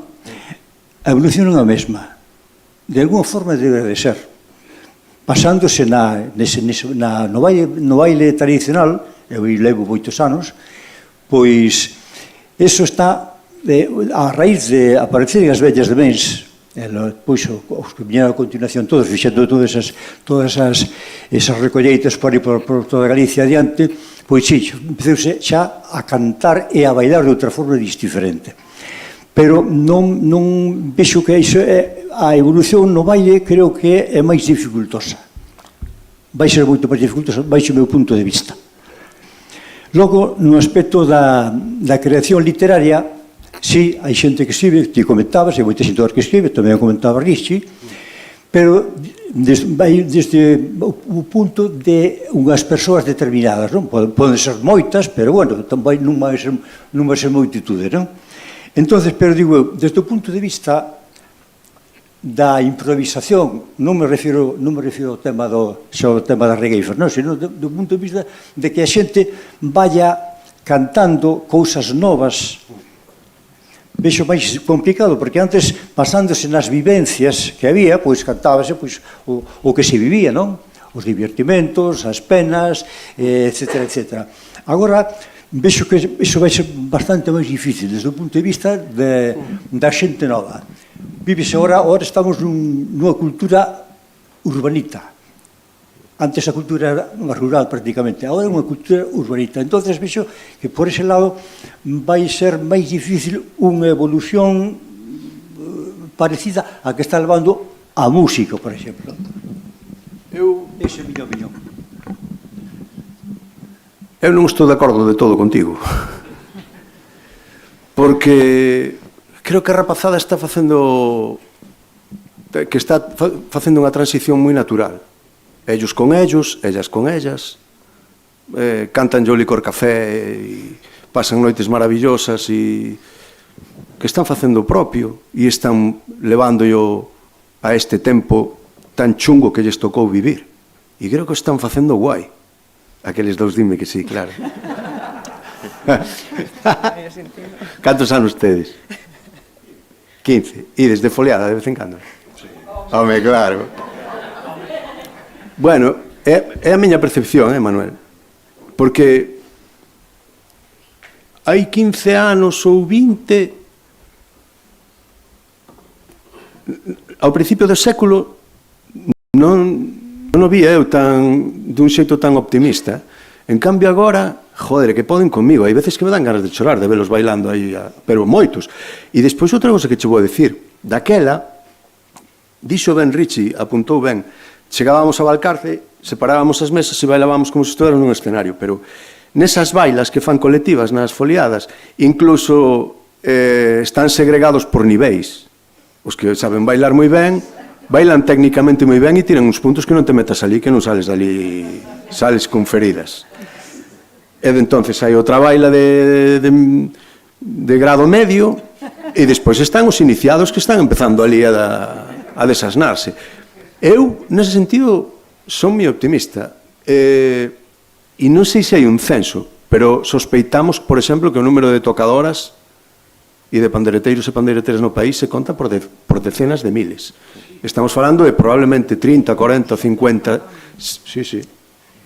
Probablemente 30, 40 mil. Sí, estamos falando prácticamente de números de algún deporte masivo. É algo extraordinario. Creo, é a miña opinión. Desde o punto de vista das pandereteiras, sí. Hai un boom. E do baile... Hai un boom. E do baile, bueno, pois estáse bailando, pero estamos un pouco basándonos, estamos facendo o que se facía. Estamos facendo algo, o sea, non estamos como no caso da música que vos decía antes, non estamos tendo unha evolución basada nas raíces, sino que estamos, vamos, a xente lógicamente, vaise divertir, baila, aprende o que pode, fanse, como distes, eses compartimentos están, os que bailan mellor pois están nun lado, os outros están no outro, pero non é igual, están facendo o que se facía antiguamente. Iso ten que ter tiña que ter, baixo o meu punto de vista, unha evolución. Pode tela, pode que o tempo tamén o teña, pero eu vexo máis complicado. Esa é a miña visión actual. Eu falaba un pouco da espontaneidade e da... Cousa que empezou pouco a pouco, foi a máis, porque gusta. A xuventude, pois, o que quere é divertirse, non? Pero espontaneidade eu creo que si hai, a mí me parece. Non, eso non empezou, bueno, non empezou con espontaneidade. Ti crees que non? Non, eu creo que si, é máis. Podes tamén, a ver, o gallano, pero temo que pode ser unha moda, como todas as modas, iso, ao final... Eu creo que hai un novo paradigma e que probablemente hai unha parte fundamental do baile da música que agora se está exercendo fora das propias entidades folclóricas. E creo que esa coexistencia é fantástica e maravillosa. É dicir, o feito de que haxa xente bailando espontaneamente, mesmo xente que vai a aulas porque quere bailar espontaneamente e non quere participar desa outra modalidade, me parece que é algo sanador e dende logo que fala de futuro, a mí parece, non sei o que opinan aquí. Agora mesmo hai moita rapazada que van ás agrupacións folclóricas non para permanecer nelas, sino que van precisamente un pouco para aprender uns puntos e despois ir por aí as foliadas. Fantástico, fantástico. Bueno, pero bueno, xa, bueno, pero... Bueno, pero van a aprender, ou se van a aprender o que se baila nas agrupacións folclóricas. Vale, sí. Bueno, está ben. Ora, o que si vexo ben, que a xuventude, pois, por lo menos conserve as nosas tradicións. Eso sí, o vexo moi ben. Moi ben, Eso, pois bonito. con esta mensaxe de futuro que creo que estamos vendo todos dunha maneira optimista por unha vez, pois creo que imos dar por rematada esta mesa redonda. Moitas grazas por participar, a vos e máis ao público.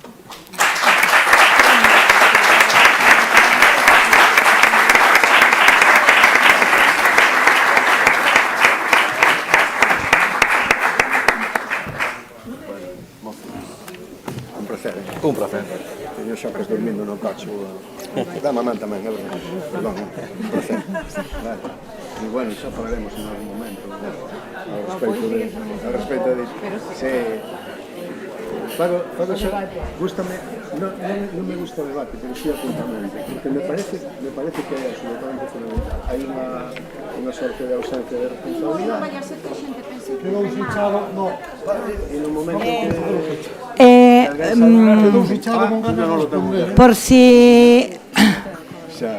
por si non se sabe, vai haber unha actuación das abaladoiras para cerrar o simposio. Abaladeiras, perdón, abaladeiras.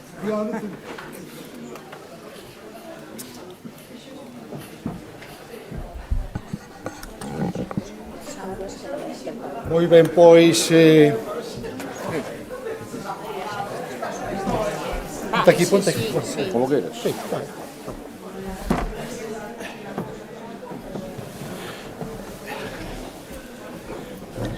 Moi brevemente, preferimos dar o peche formal da xornada antes da actuación, para que a actuación quede flúa máis aberta.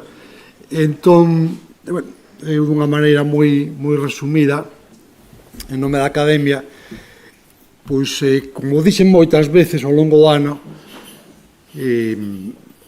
o Día das Letras Galegas, a Academia pon o santo ou pon a santa, o santiño ou a santiña, pero quen fai a festa é a Comisión de Festas do lugar.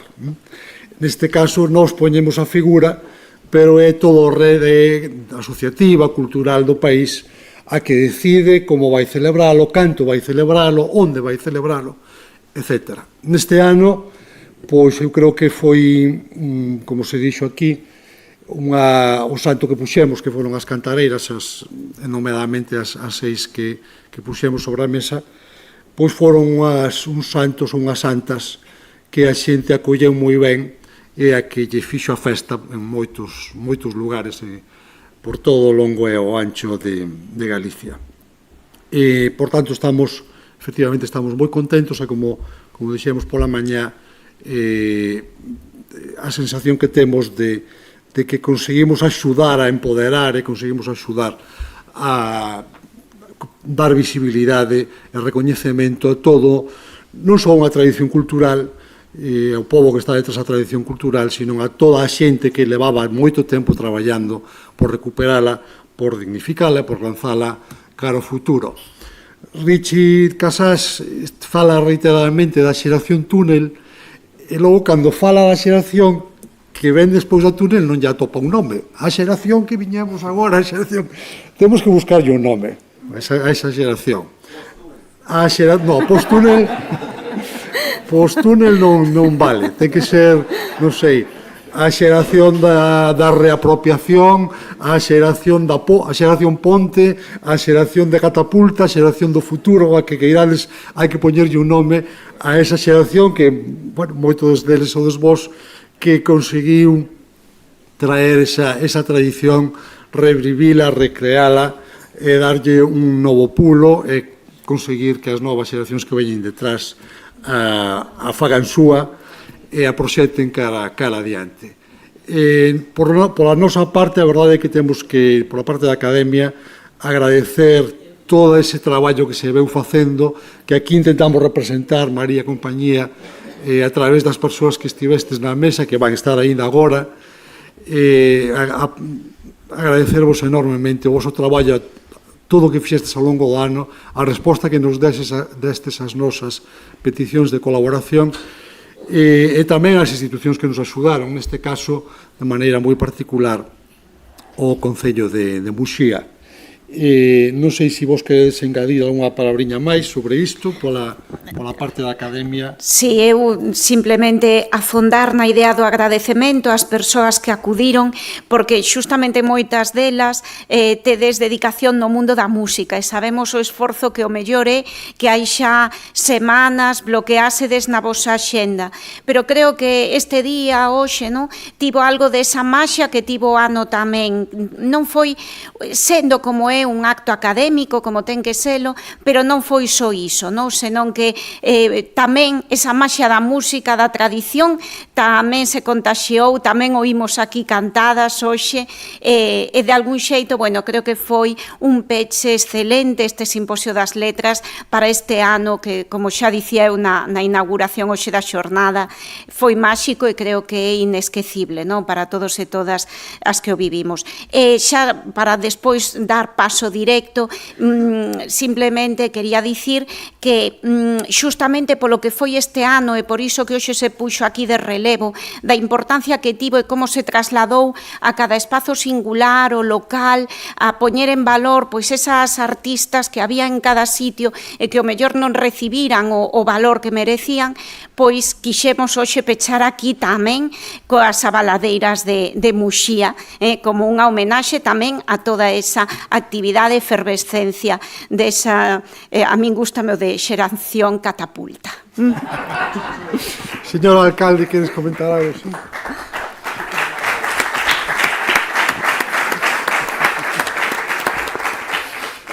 Bueno, boas tardes a todos e a todas. Bueno, hoy xa falamos pola mañán, por certo, non había tanta xente, como ahora dá gusto. Veñen pola música. Bueno, nada, como Concello estamos moi orgullosos de que estedes outra vez con todos nós e volvo ao mismo, non? Creo que foi un auténtico acerto pola Real Academia nombrar as cantareiras este ano e de alguma maneira que siga vivo toda a nosa cultura, toda a nosa forma de vivir, non? De alguma maneira. E, sin máis, para cerrar, agradecer ás abaladeiras todo ese traballo, todo ese esforzo día a día, que é a única forma, é a mellor forma de facer que o noso folclore que siga vivo. Nada máis. Moi ben, vamos a ver.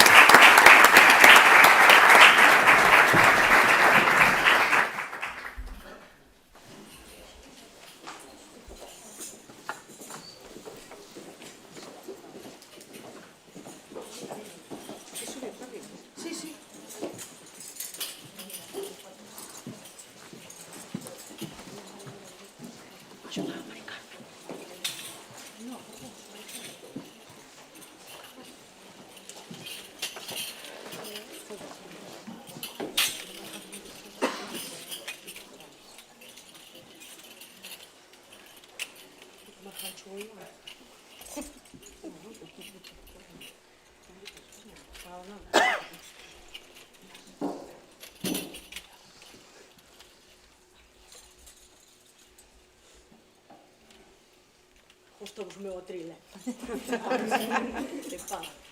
Bueno, nada, dar as gracias a todos por estar aquí hoxe. Somos as abaladeiras, estamos unha pequena parte da asociación que, ten nenos e nenas pequenas, un poquinho máis grandiños, que ainda hai nenas por aí. Nós somos os adultas. E nada, imos tocar 4 peciñas de Eva, vale?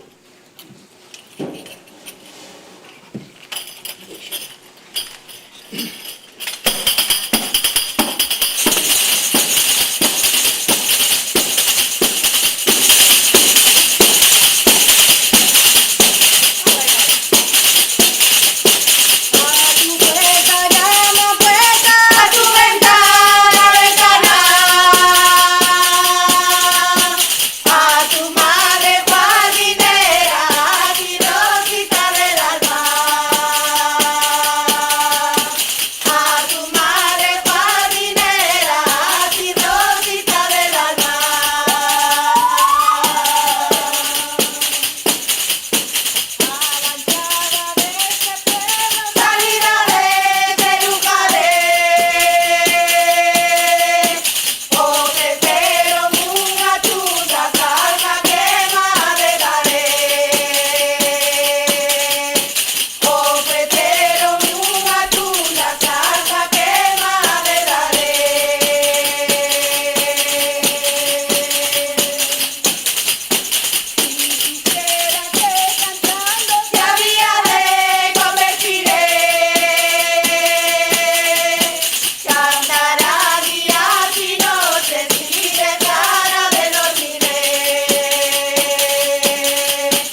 Jersey agora, sobra.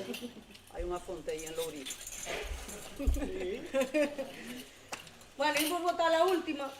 Esta sí que é super coñecida. Polo menos o Retrouso podía delo cantar con nós. Vale. Tamén podedes bailar, que non vos privamos.